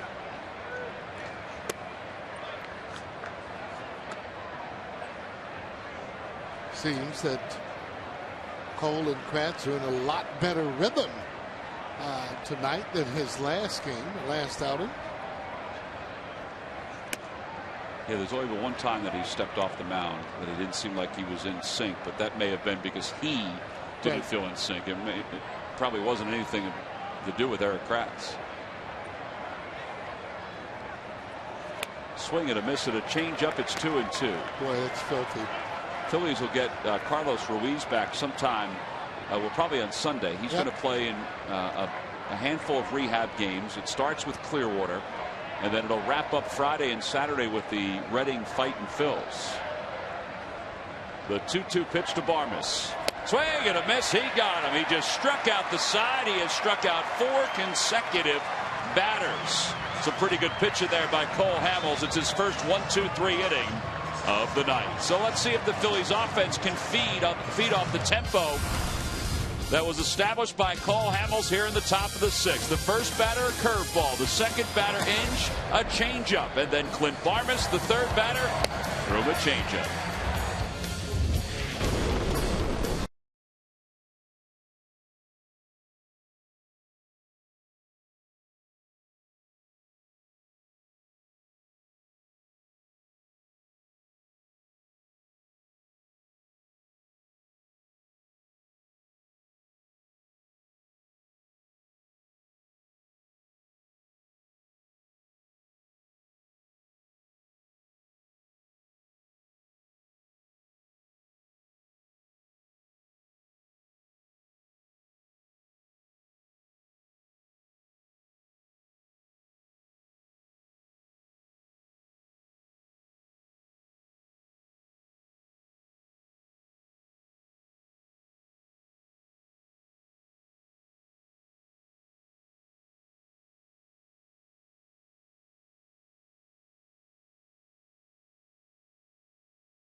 can't go wrong when you buy right. Buy the Quality Plus Ford stores. Go further and buy McDonald's. I'm loving it. Cole Hamels has pitched an exceptional ball game. He just struck out the side. He has K'd the last 4 hitters. Pitch count is under control as he's gone through 6 so far. And now he's just hoping for a little offense. Phillies looked like they had a chance to tie the game up in the 4th inning. Looked like they had a chance to take the lead in the 1st and the 2nd with runners on 2nd and 3rd, but couldn't do it. In the 4th, they had a leadoff triple and couldn't score. Justin Wilson begins to throw in the bullpen for the Pirates.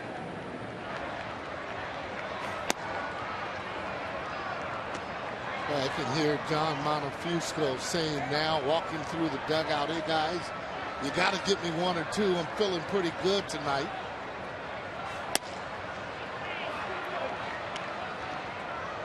Kerry Wood just the opposite. Would say, hey, get me 8 or 9. I've never lost with that amount. 8 or 9 would be pretty nice right now. Honestly, 2 would be nice right now. But again, he just seems to be under control with everything, and you want Cole to be able to build on winning games too, not just keeping you in the game. Outside, it's 3-1 to Michael Young.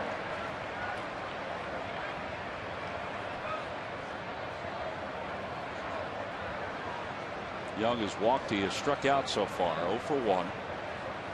Good hitters count. And he hits it down the right field line. Tabata floating over makes the catch. And 1 away. Ryan Howard coming to the plate. Tuesday, May 14th, when the Phillies take on the Cleveland Indians. It'll be TEBA Respiratory Asthma Awareness Night. A free Phillies cap to all fans. Make your plans now. Order your tickets at Phillies.com. The Phillies are off to Cleveland next week for 2. And then the Indians come back here for 2 in the month of May. Terry Francona, the manager of the Indians now, has been back to the ballpark, been back to Philadelphia. In fact, the first time he came back, he wore a helmet out to the mound as a joke. At the vet, yeah. Why, what do you think? They were going to throw some things at him? I don't know what he thought. I don't know what he thought, but I know he thought it wasn't going to be nice. Well, I don't know. I don't know if they would have been throwing anything. They wouldn't have been throwing anything. Here's the 1-1 to Howard. Ground ball foul, and it's 1 ball and 2 strikes. Well, the other thing, when Ryan Howard gets those close pitches called on him, it makes you swing at balls that maybe aren't strikes. He's been getting a lot of borderline pitches, so start getting his pitch, he'll be fine. Ooh. Is it concerning that he's only walked 3 times? Yeah, for me, definitely. Yeah, and when you're walking, what that tells you is that you're seeing the ball pretty good.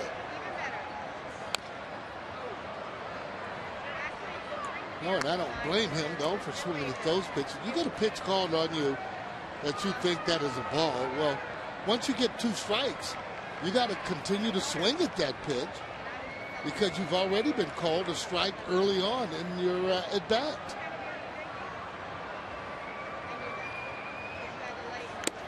He's down on strikes as Martin holds on. That's 5 strikeouts for Locke. Again, he came in with only 6 in his first 15 2/3, and he has 5 in 6 innings tonight. Well, he just tied him up right there. This is a good spot. This will get anybody. That's off the plate inside. We talked about that. When you get 2 strikes on a hitter, don't necessarily have to throw a strike in order to get him out.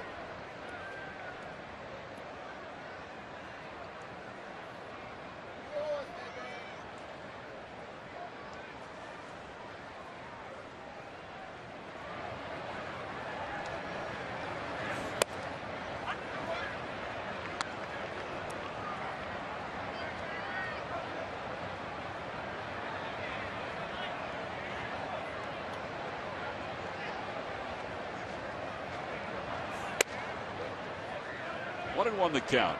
That one just missed. Well, he's not afraid to pitch inside, not only to the right-handers, he throws inside to the lefties too. Phillies going to face a similar pitcher to Locke tomorrow night, Wandy Rodriguez. Now, Wandy's a little smaller than Locke is. You see his pitches by inning, but he's got that little twist that he has when he comes to the plate. Off the end of the bat, 2-2. Well, he usually can be a pretty tough pitcher, pretty tough lefty. Not very tall, but has pretty big heart. Used to pitch with the Houston Astros. There is Wandy Rodriguez to the right. Karstens to the left. 2 balls, 2 strikes, the count to Mayberry.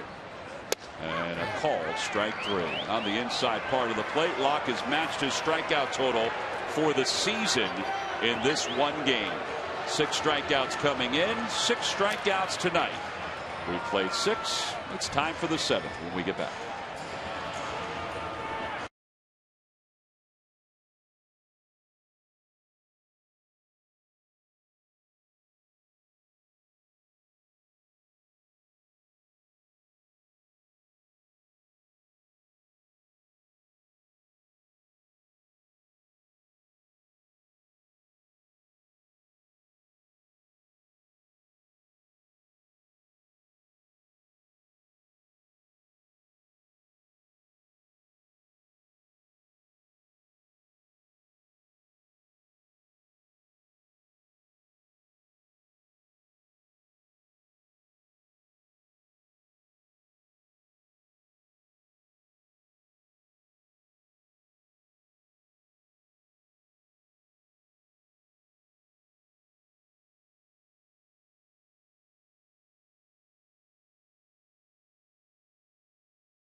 Well, it's time right now for your local Honda dealers game summary. In this game, not a whole lot of offense. The young pitcher Jeff Locke has done a great job. Tom said he's equaled his career high in strikeouts with 6. Phillies had some shots at him early, didn't get it done. Cole Hamels has really pitched here well tonight. Certainly doesn't deserve to be on the short end of the stick, that's for sure. Well, Travis Snyder's going to pinch hit for Locke as we begin the top of the 7th inning. So Locke's done after 6. Hamels delivers a strike to Snyder with a breaking pitch. Here's the 0-1 pitch. Ground ball back to the mound. Hamels, one of the better fielding pitchers in the National League, makes a very comfortable play. 1 out. There's Locke getting handshakes. You talked about the Phillies getting to a point in the game where they feel comfortable. Well, so do the Pirates. And they're at that point in the game, and he got them there. Clint Hurdle now can go to his bullpen. It looks like he will go to the left-hander to start the bottom of the 7th inning, because you have Brown and Revere, 2 lefties to lead it off for the Phillies. Marte is 2 for 3, and he takes a strike. It's 0-1. There's Watson, who is going to pitch the bottom of the 7th inning. Well, they have some strikeouts out there, especially with Mellison and Grilling. Ground ball toward third, a foul ball, 0-2. Well, the Pirates also have had opportunities tonight. They're 0 for 12 with runners in scoring position. Their 1 run came in the 4th on an RBI double by Brandon Inge. The Phillies had the leadoff triple by Mayberry in the 4th and just couldn't score. The 0-2 pitch. Over towards shortstop. Rollins toward the hole. Not that deep. Long throw in time. 2 outs. These lucky fans are tonight's Citizens 7. They were interested in a prize pack courtesy of Citizens Bank. Citizens Bank with the most 7-day branches in the Philadelphia area. To find a branch near you, go to citizensbank.com.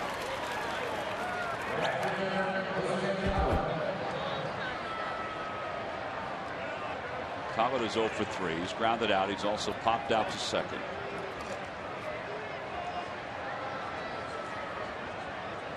Grounded out twice, I should say. First pitch is inside. It's 1-0.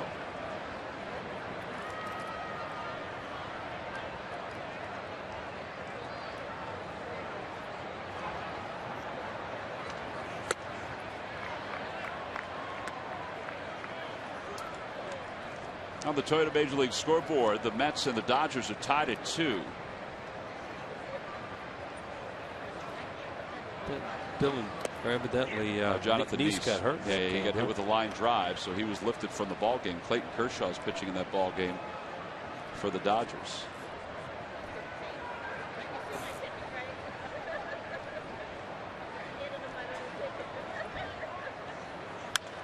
Down the right field line, that'll slice out of play. 2-2.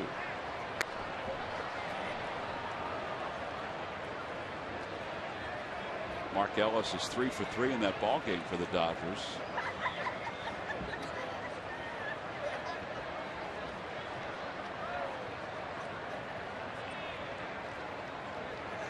Swing and a miss. He got him with a cutter. 6 strikeouts for Hamels. He's retired 7 consecutive hitters. It might be his final hitter. He's pitched well tonight, but he trails by 1 as we stretch.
Quiz answer. Wheels will give you the question one more time just to refresh your memory.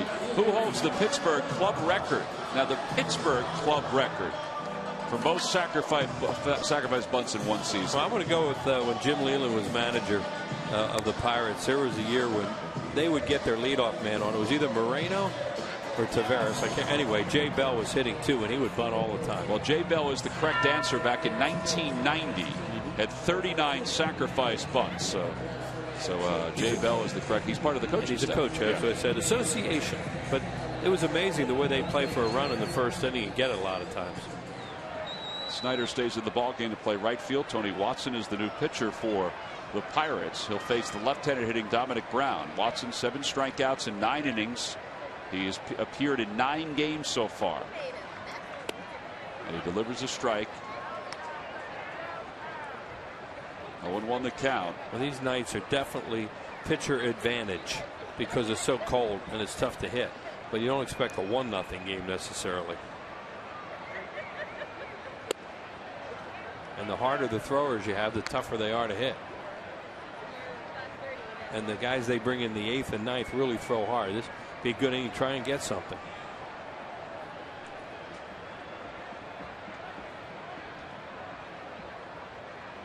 Outside 2-1. You've got Melanson who pitches the 8th and Grilli who pitches the 9th. Meanwhile, for the Phillies, Bastardo starting to throw. That's because Hamels is due up 4th in this inning, and as well as he's pitched, he hasn't thrown 100 pitches. However, you're going to need a little offense. Oh yeah, they're going to have to hit for him in this inning. They're lucky enough to get to that point with a base runner.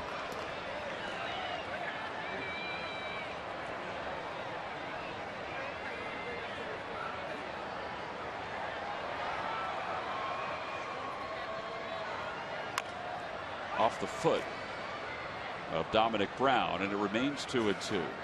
2 hits tonight for the Phillies to back the pitching of Cole Hamels. A double by Howard, a triple by Mayberry, and that's it.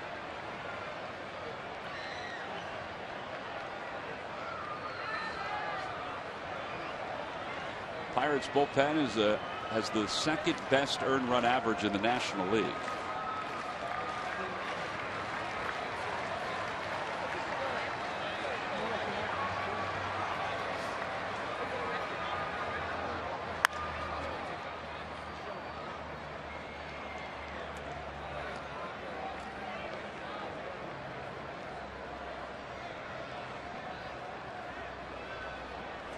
How it feels here tonight. It's 20 degrees colder in Denver. Yeah, they are underway in game 2 between the Braves and the Rockies. 2-2 the count. Braves won game 1 4-3, so that means the Phillies are 5.5 games out.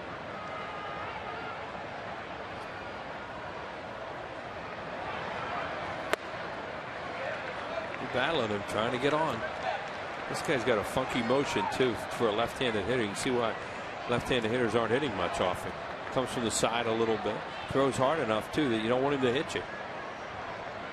Ben Revere on deck for the Phillies. And the 3-2 pitch. And a called strike 3. Perfect pitch.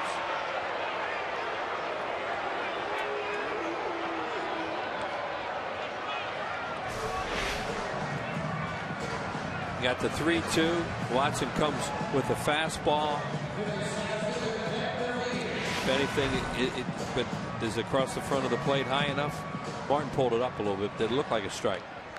Too close to take 3-2. Tough pitch for him to hit if you're a Very left-handed batter. So. That's what I'm saying. It's a perfect pitch. You have to give him credit. Ben Revere is 0 for 2. Tries to butt his way on. He missed it.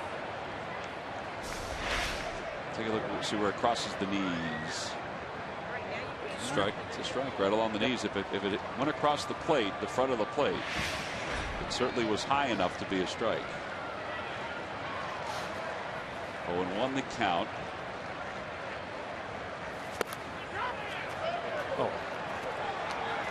Well, he asked for help on the last one, and the last one I thought was a little easier to call than that one. Brian Knight, the home plate umpire. Yeah, he pointed at the bat as if he bunted it. He did, yeah.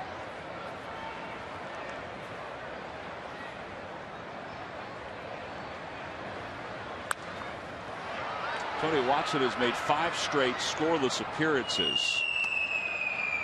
His first 2 appearances, or his previous 2 appearances, they scored 3 runs on him. But he's gotten 4 2/3 scoreless now with the out by Dominic Brown.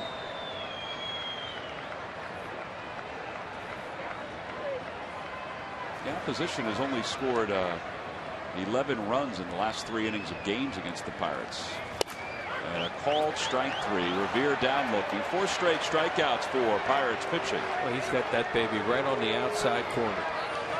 At least he's getting a call on the outside. This is a little further out than the one to Brown.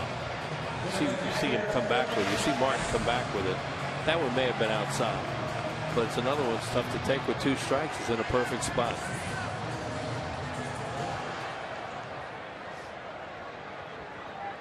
Pratt's hit it to a double play his last time up. Walked in the second. Hamels has come out of the on-deck circle. And that ball is a rocket foul into the second deck. Oof.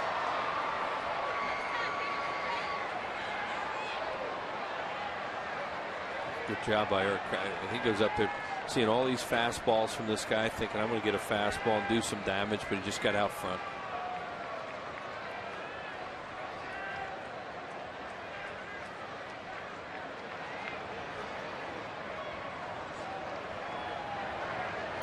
That ball's hit well down the right field line. Snyder gives it a look and it slices foul. Man. I'm going to move these poles a little bit. All right, let's hit one to straightaway center field on this next one. Watson says, all right, you almost hurt me in. Let's go away. How many balls has Kratz hit in the last week that have been either blown back by the wind or have been just foul like that? Well, he goes away from him this time. He gets a good swing at it, and it's slicing well foul. But deep enough to be a homer. 0-2 the count. He may get something off speed here. Yep. Check to swing 1-2. Figured I tried 2 fastballs in, away. Almost gave up homers. Let's try this.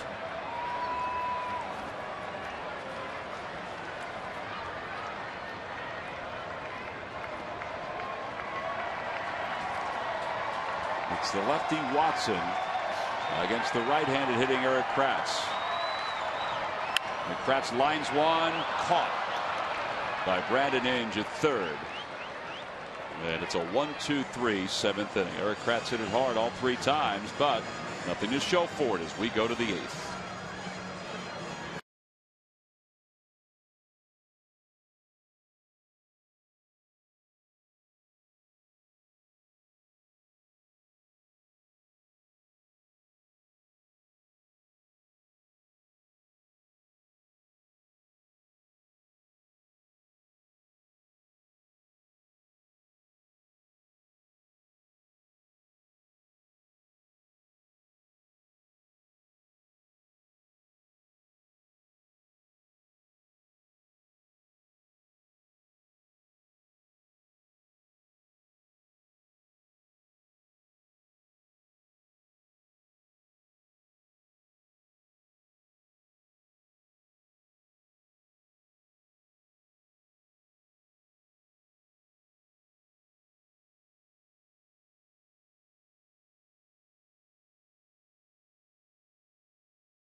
Visit your local Chevy dealer or ChevyDealer.com. By Thomas Jefferson University Hospitals. Call 1-800-JEFF now for an appointment. And by Toyota. Let's go places. 1-0 Pirates on top. Top of the 8th inning. Cole Hamels back out there to begin the 8th for the Phillies. Time now to look at our Subway winning box score. And for the Pirates, Marte has 2 hits, but the only run is from Neil Walker on an RBI double by Brandon Inge the opposite way. That's basically it. Guy they brought up today and activated for this game, and he has a big hit for them. Cole Hamels has pitched great in this game. He got through some trouble early on with loose play behind him. This is the hardest inning for a pitcher to pitch. Try and get your last one. Right, knowing it's your last one. But if you can get through it, keep it where it is, and maybe they take the lead and get the win. Andrew McCutcheon leads it off, and he hits one deep but foul down the left field line. It's 0-1. But the air's starting to come out of the balloon a little bit because they know they're going to hit for him, and he has to try and bear down one more inning against the heart of their order and keep it right here at 1-0. And the Pirates will go to Melanson, who's in the bullpen, throwing right now, even though Watson is not due up until the number 2 spot. John Mayberry out in right field will make the catch. One away. Gabby Sanchez is due up for the Pirates. Let's check in with Murph. We'll find out what's going on with his Major League notebook and with his petunias. Update on the petunias in just a minute. Brought to you by Gwinnett Mercy College, guys. Dodgers right-hander Chad Billingsley will undergo Tommy John surgery on his right elbow. He is going to be out 12 months. Get this. He is the third starter in L.A. to go down with an injury already. Zach Greinke and Chris Capuano also hurting, but Capuano expected back soon. And speaking of hurting, how about Jason Hayward in Denver over the weekend, of course, with his team at the Atlanta Braves, feeling a little pain in his right side, needed an emergency appendectomy. Now he is in a Denver hospital and resting comfortably, but will go on the 15-day disabled list after that surgery. So Jason Hayward out for just a little while as well. And the Petunia's doing just fine. Thanks to the dozens of people that have asked me tonight at the ballpark too. What was the suggestion you got from Jim Salisbury from CSNPhilly.com? Yeah, he suggested that I should never have planted the petunias this early, that I should have gone with the pansies because they are a very hardy flower. Yeah, very durable flower. You know who knew? I did. Jim does have a green thumb. Apparently. 2-1 the count. Wheels, you got anything to add with that? No. But I also heard about the petunias. Those are not petunias right there, Wheels. No. Sanchez to right field. It's pretty well hit. Mayberry back to the track, to the wall. Gone. Wow. Gabby Sanchez, an opposite field home run to make it 2-0. Hamels is trying to figure out how was that a home run. That just looked like a fly ball and it just kept going. Second home run for Sanchez this season. Well, that's a big add-on run, obviously. The fastball, look how he got it in on him a little bit, and it kept going. First row.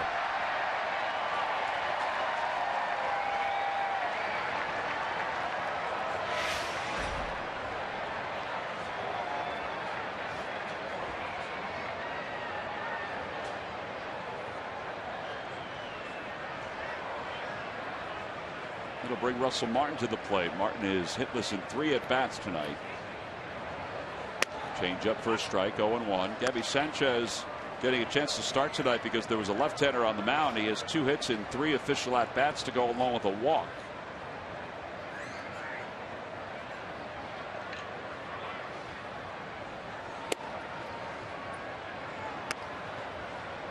Almont and Bastardo. Bastardo's been throwing.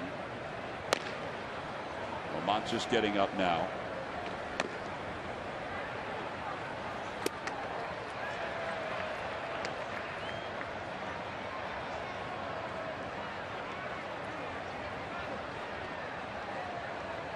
The flag's out there. It is blowing out towards right field a little bit. Last night it was blowing straight in from right. Out of play. Back toward the Diamond Club. I was surprised the way that kept carrying. Well, there was a home run that Roy Halladay gave up a couple of nights ago that was kind of the same thing. It was almost like a fly ball that just kept on going.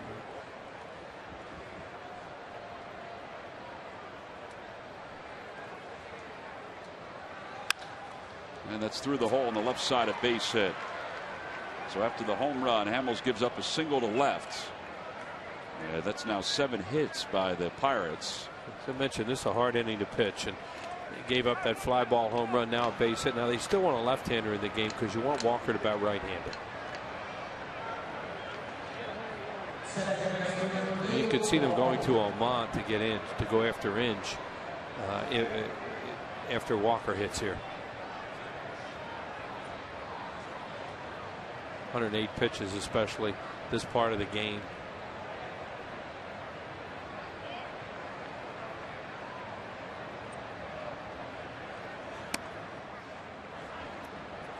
He's lost his concentration a little bit. He was really in a good groove too. A reminder that this is Earth Week. Food scraps make up 7% of household waste on average. Try composting your food scraps instead of sending them to a landfill, and watch your garbage bag deflate. Green is universal.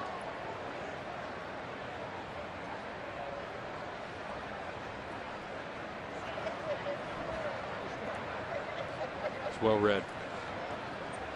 Right from the heart, Wheels. Excellent. Inside, it's 2-0.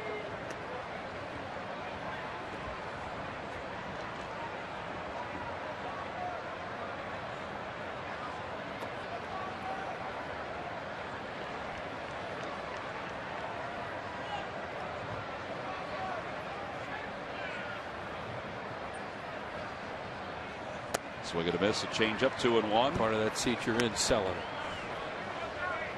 You did. Been there. I have a neighbor has a compost bin in his backyard. We used to have one when I was a kid in Newtown Square. Really? Put our leaves and stuff in there, you know, and form compost. Oh yeah. 2-1 pitch. There's a strike. It's 2-2. It really stunk in the spring when you had to dig in there. That would be my issue. Yeah. I would, you know. But according to my dad, it really helped the environment. The petunias and the pansies grow, or whatever he was planting in those days. The rhododendrons. I don't remember. Infield set up for 2. And the 2-2 pitch. Fly ball left field.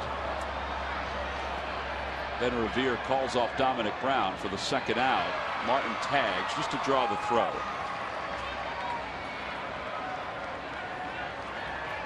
I'm thinking about what we were just talking about.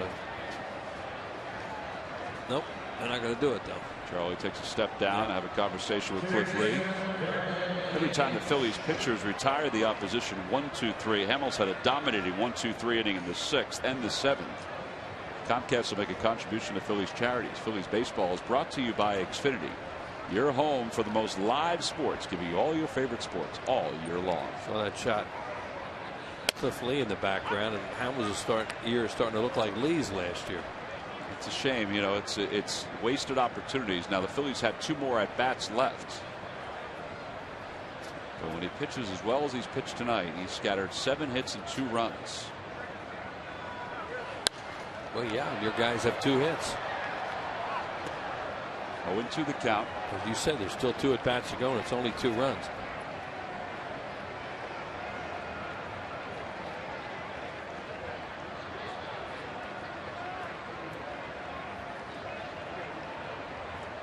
Runner goes, and a little number foul.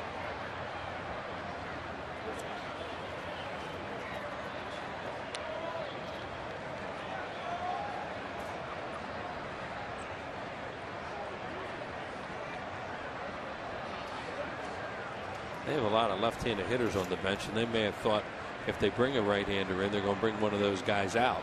Yeah, Alvarez and Jones were the primary. Right. Little low to Ainge. It's 1-2. You have to think this is last hitter, because they may not hit for Barmes because they want to keep Barmes in the game. Ainge they could have hit for, but Barmes maybe not. There's Jones. Although they do have John McDonald that they put in at shortstop. They do. So they you know, they may just go to a left-handed hitter, but it won't matter now. Hopefully. Up the third base line, Michael Young flips across the diamond, and Hamels is through 8 innings. Now he did allow another run. It's an insurance run for the Pirates, an opposite field home run by Gabby Sanchez. All Hamels could do is shake his head. He's down 2-0, hoping for a little spark from his offense.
of the game. Wills, take it away. Well, they had a couple errors behind Cole Hamels early in the game, but they also made some really good plays. There's Ben Revere coming in on that looper hit by Russell Martin. And then here's a ball hooked down the line. Really good play there by Michael Young. Jumps up, throws him out.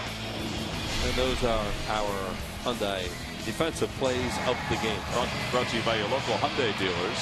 All right, so this is how it's set up now as we go to the bottom of the 8th inning. Mark Melanson, who the opposition's hitting just 108 against. They have 4 hits in 37 at-bats.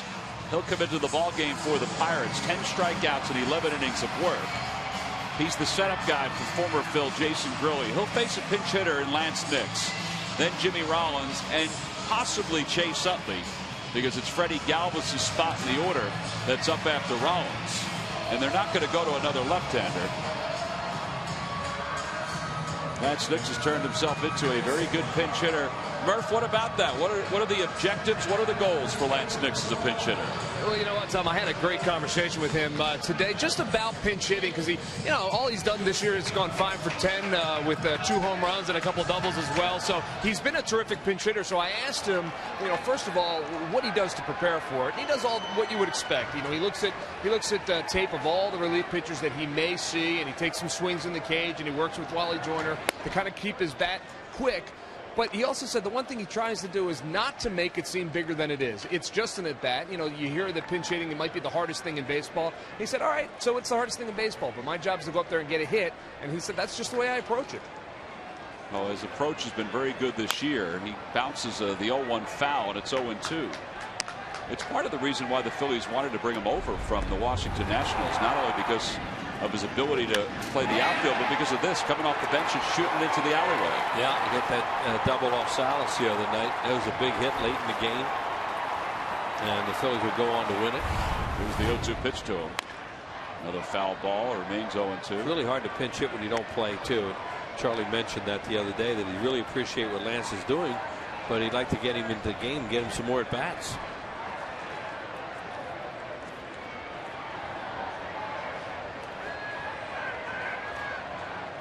Melanson, who began his major league career with the Houston Astros, then with the Red Sox, acquired in the offseason in the Joel Hanrahan deal. He was originally the property of the New York Yankees. He's got good stuff. It's surprising that he's been with a handful of teams already. Very good arm. 1-2 the count.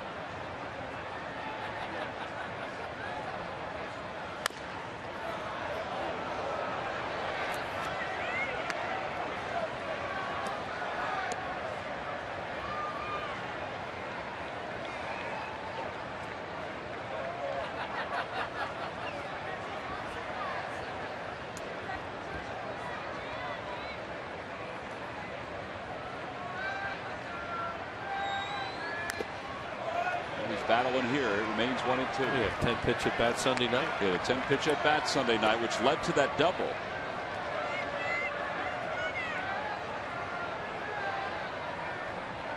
This guy throws hard, and he likes fastballs.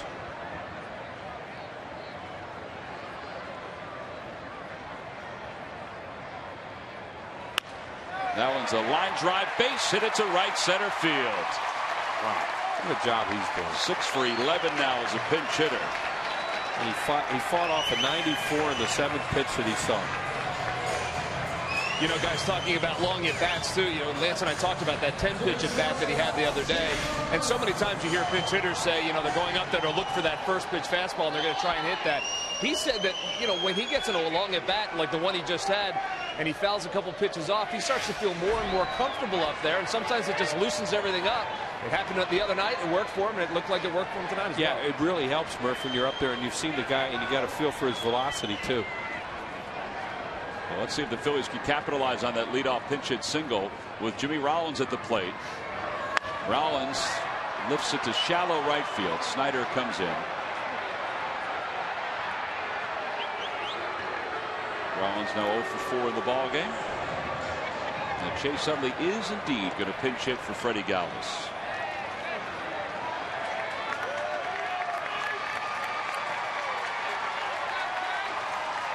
There are many folks who come to the ballpark to see specific players. Chase Utley's always been one of those players that folks come to the yard to watch.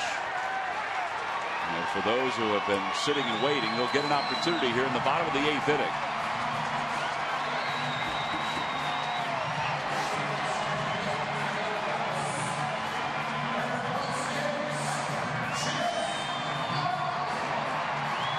Utley, as focused a hitter as you will find, and that's partly because why he's had so much success as a pinch hitter.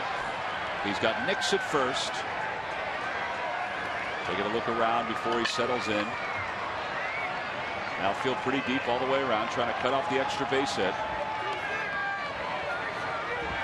Infield plays Utley to pull, and he takes a strike. It's 0-1.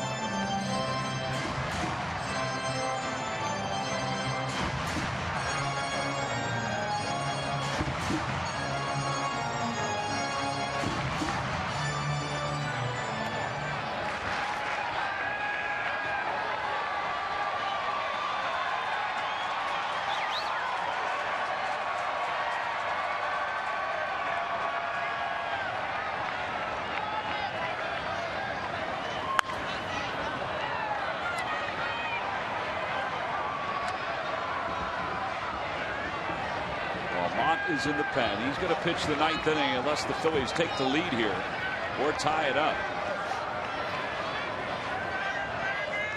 Utley was up as a pinch hitter last week at Cincinnati with the Phillies down 2 and tied it up with a home run to right center field.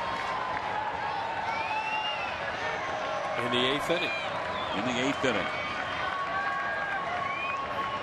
And now the 0-2 pitch coming to him. Breaking ball swung on and missed. 9 strikeouts tonight for Pirates pitching. And Michael Young, whose hitting streak is on the line, is the next scheduled hitter. Well, he threw him a lot. Threw him fastballs and then came with that curveball. First base occupied, so he can't run anyway.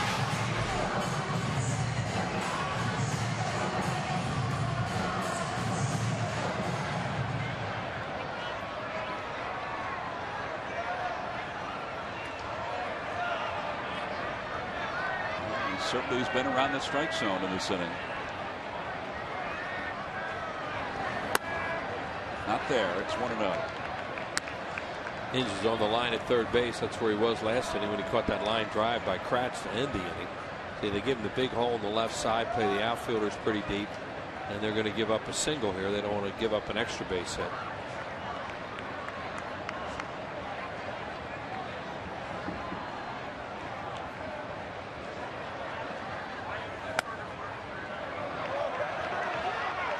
Mentioned, Tom, they will not bring a left-hander into this game for Howard because this guy's their 8th inning guy. Melanson. Like Adams for the Phillies.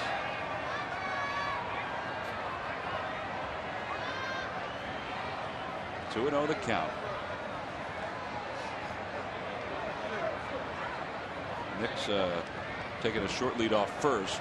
Melanson stepped off just to give him a look back.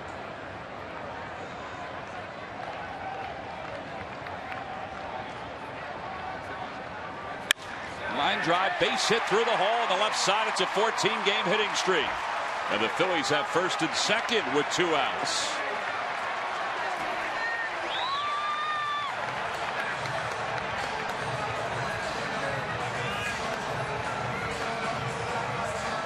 Yeah, just showed that big hole they had over that left side for Michael Young, and he shot one right through there.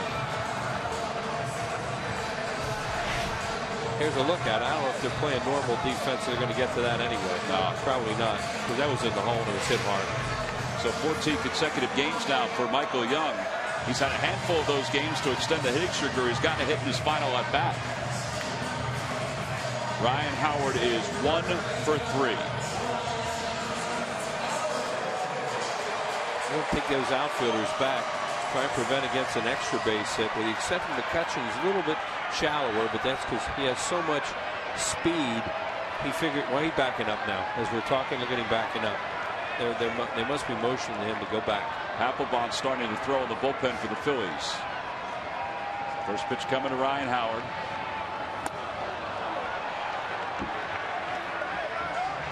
Fastball to hit.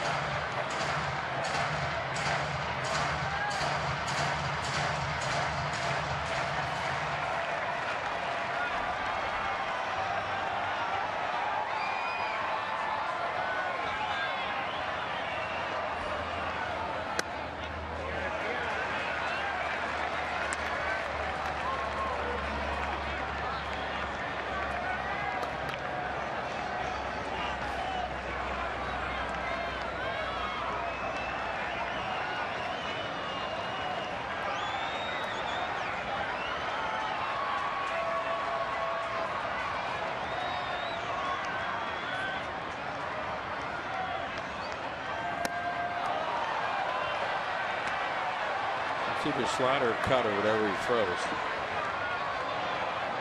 That thing really broke in. It did. The board just reads fastball, but you know there is movement on that at the end. Well, could be a two-seamer that just Yeah, but it went towards him. Yeah, that thing had cut to it. 1 ball and 2 strikes. You figure they're going to come back with the same pitch. You have Nix at second, Young at first.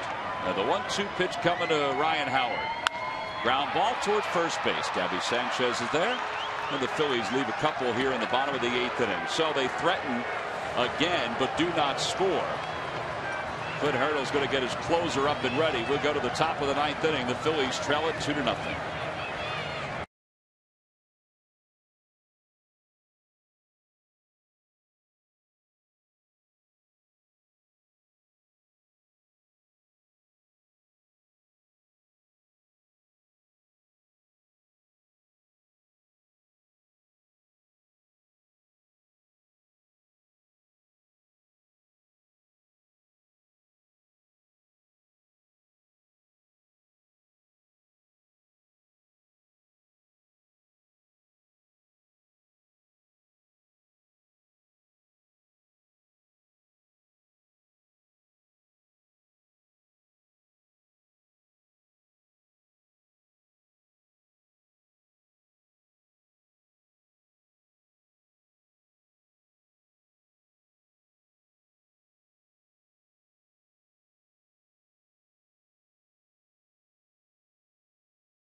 Giveaway. It's the floppy hat. For fans 14 and under. There it is. Make your plans now. Order your tickets at Phillies.com. Lance Nix will stay in the ball game, and he'll play first base for the Phillies.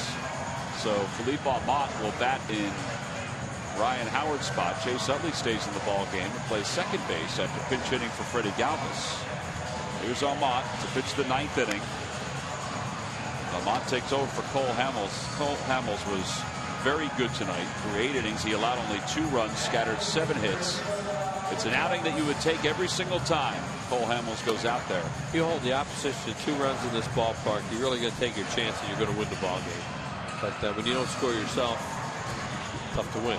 Aumont 1 and 2, 6 strikeouts and 5 1/3.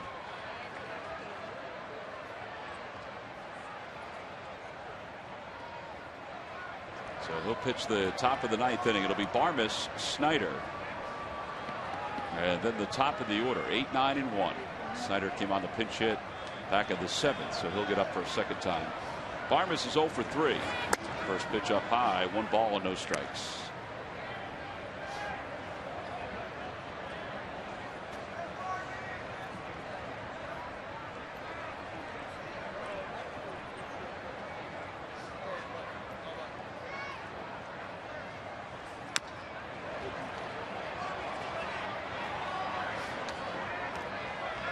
Tomorrow, Roy Halladay will take the mound for the Phillies. He'll be opposed by Wandy Rodriguez. This is the scheduled pitchers for Game 3 of this series. Cliff Lee will pitch the day game on Thursday.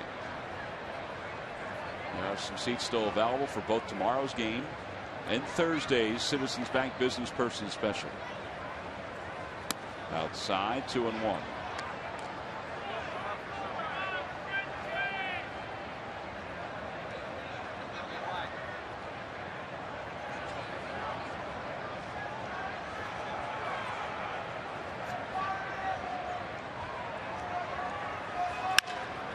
Michael Young, glove side, throws him out.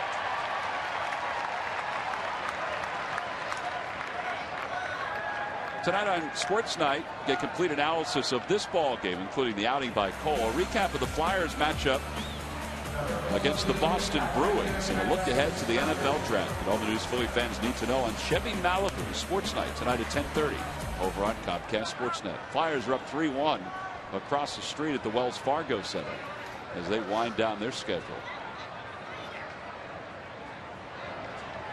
Snyder's 0 for 1. He's grounded out.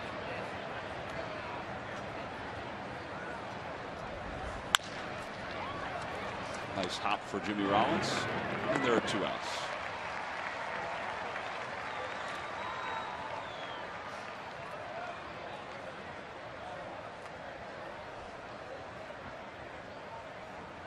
And Starling Marte will come up for the 5th time tonight. He's 2 for 4.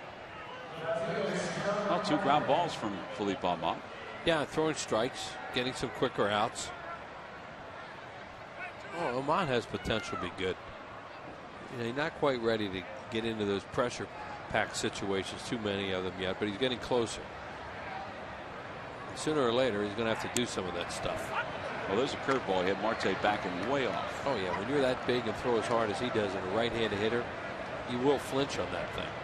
If you can get it over, you're going to get a strike called a lot of times.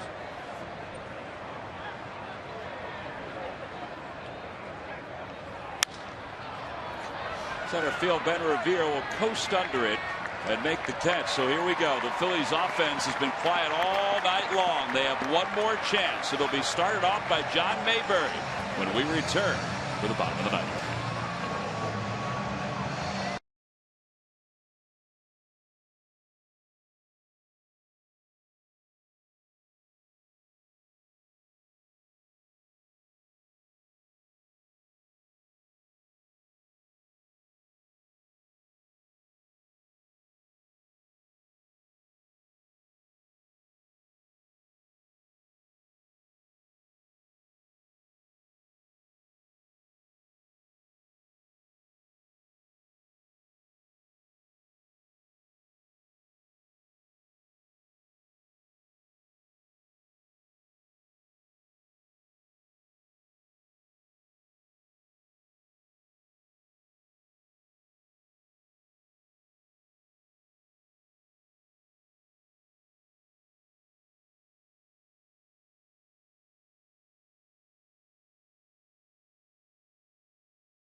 Here at Citizens Bank Park.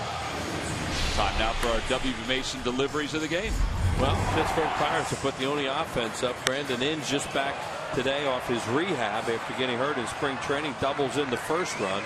Then Cole Hamels was breezing along to the 8th inning. Gabby Sanchez, he almost looked like he got tied up on that a little bit. The wind was blowing out a little bit to right field, and it just kept going and going and went into the first draw. I think Cole was a little surprised that was a home run. It is, and those are W.B. Mason deliveries of the game. All right, now one of the best stories in baseball is coming out of the Pirates bullpen. That's Jason Grilli, who has been in the big leagues a handful of other times, but has established himself as the closer for the Pittsburgh Pirates. Grilli, the Phillies released him, and he wound up with the Pirates a couple of years ago.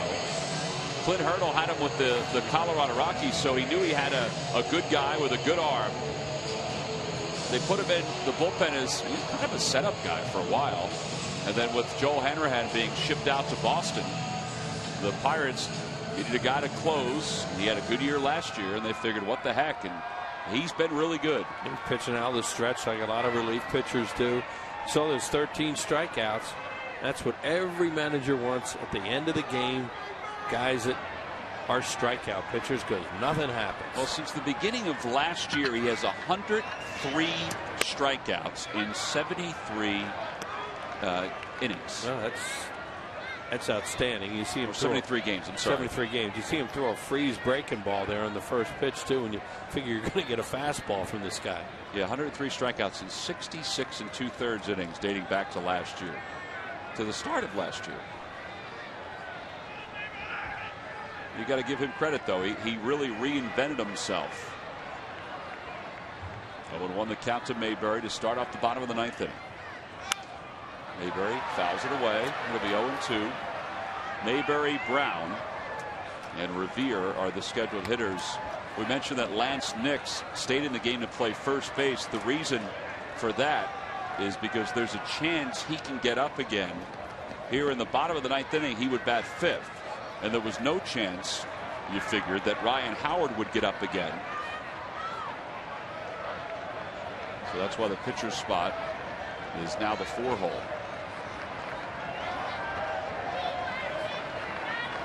Outside, 1-2. Jason Grilli and Nate Bumper, both 2 number 1s of the Giants, who were traded for Livan Hernandez. And that's when Grilli was really a hot prospect back in those days as a starting pitcher.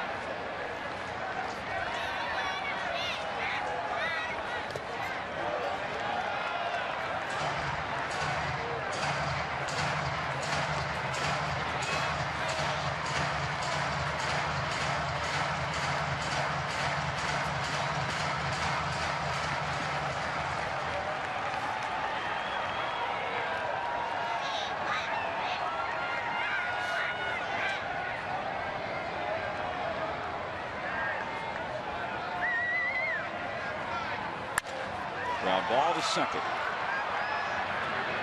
One away here in the bottom of the 9th. Dominic Brown is coming up. Phillies have been shut out 2 other times this year.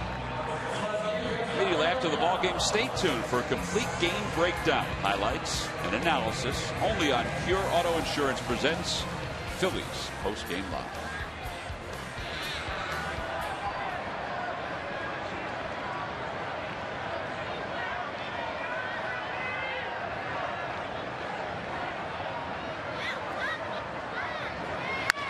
Brown lines one foul down the right field line.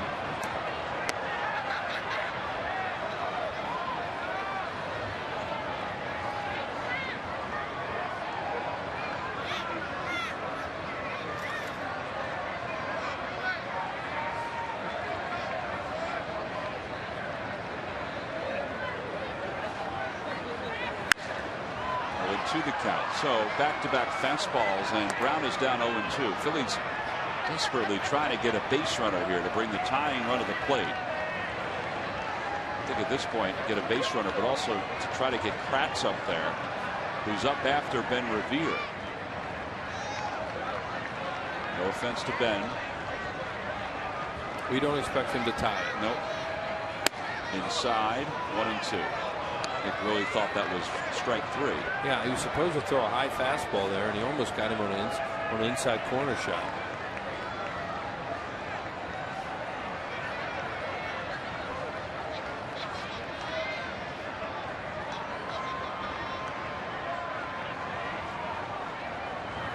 Got him with a high fastball. And there are 2 outs. 10 strikeouts now for Pirates pitching. And this is the pitch he was supposed to throw it before. You see Martin wants it up, gives him the glove there, and he throws it right where he wanted it. Got Brown to chase.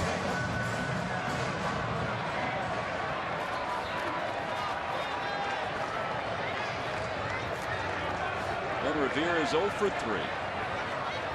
Reached on an error, reached on a fielder's choice, struck out his last time up. Vinge way in at third base, trying to take the bunt away. Bring the first baseman Sanchez up also, as you see there.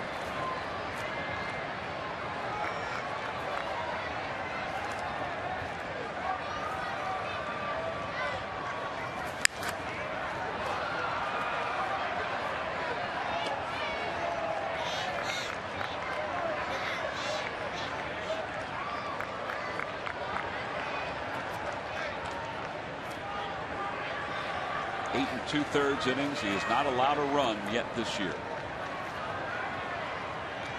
1 ball, 1 strike.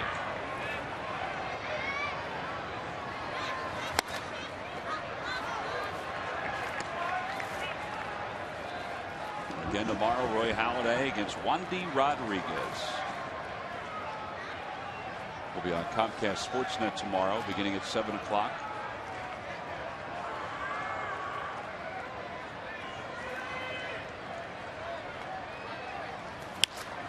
down the left field line. Marte will let it bounce foul. The Phillies down to their final strike, their final out. Come on, buddy. We're in the home ninth inning.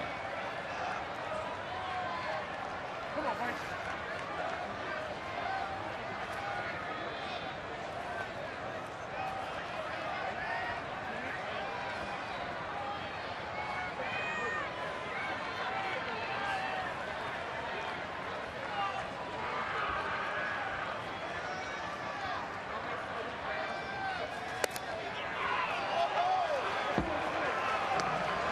Dropped that breaking ball on him there at the end.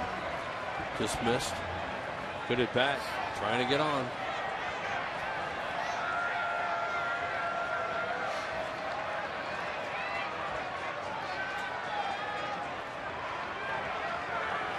Three-two pitch and a call. Strike three at the knees on the inside part of the plate. The Pirates stack tonight. 11 strikeouts for a 2-0 victory over the Phillies. Third shutout of the year. Third time the Phillies have been shut out this year, as they were unable to manage much offense, particularly since the fourth inning of tonight's ball game. Jason Grilli has picked up another save for the Pittsburgh Pirates. So our Chevrolet player of the game is a guy that Clint Hurdle said needs to be more consistent, and he was tonight. Jeff Locke, 6 innings, 2 hits, no runs. Wills. Yeah, they had shots at him in the first couple innings, and give him a lot of credit. He got out of it. He got out of a man in a third and nobody out situation. Couple base runners, another inning. He was fastball, breaking ball, change up. Defense played well behind him. Turned a double play right there on a hard hit ball. And there's a strikeout there and a pitch in right down the middle with a called strike on a fastball. He had 6 strikeouts, 6 strong innings. He is our Chevrolet player of the game. So here's the final out. Jason Grilli picked up 2 strikeouts along the way, and he knew it. He earns the save for the Pirates. They win it 2-0. We'll be back to wrap it up right after this.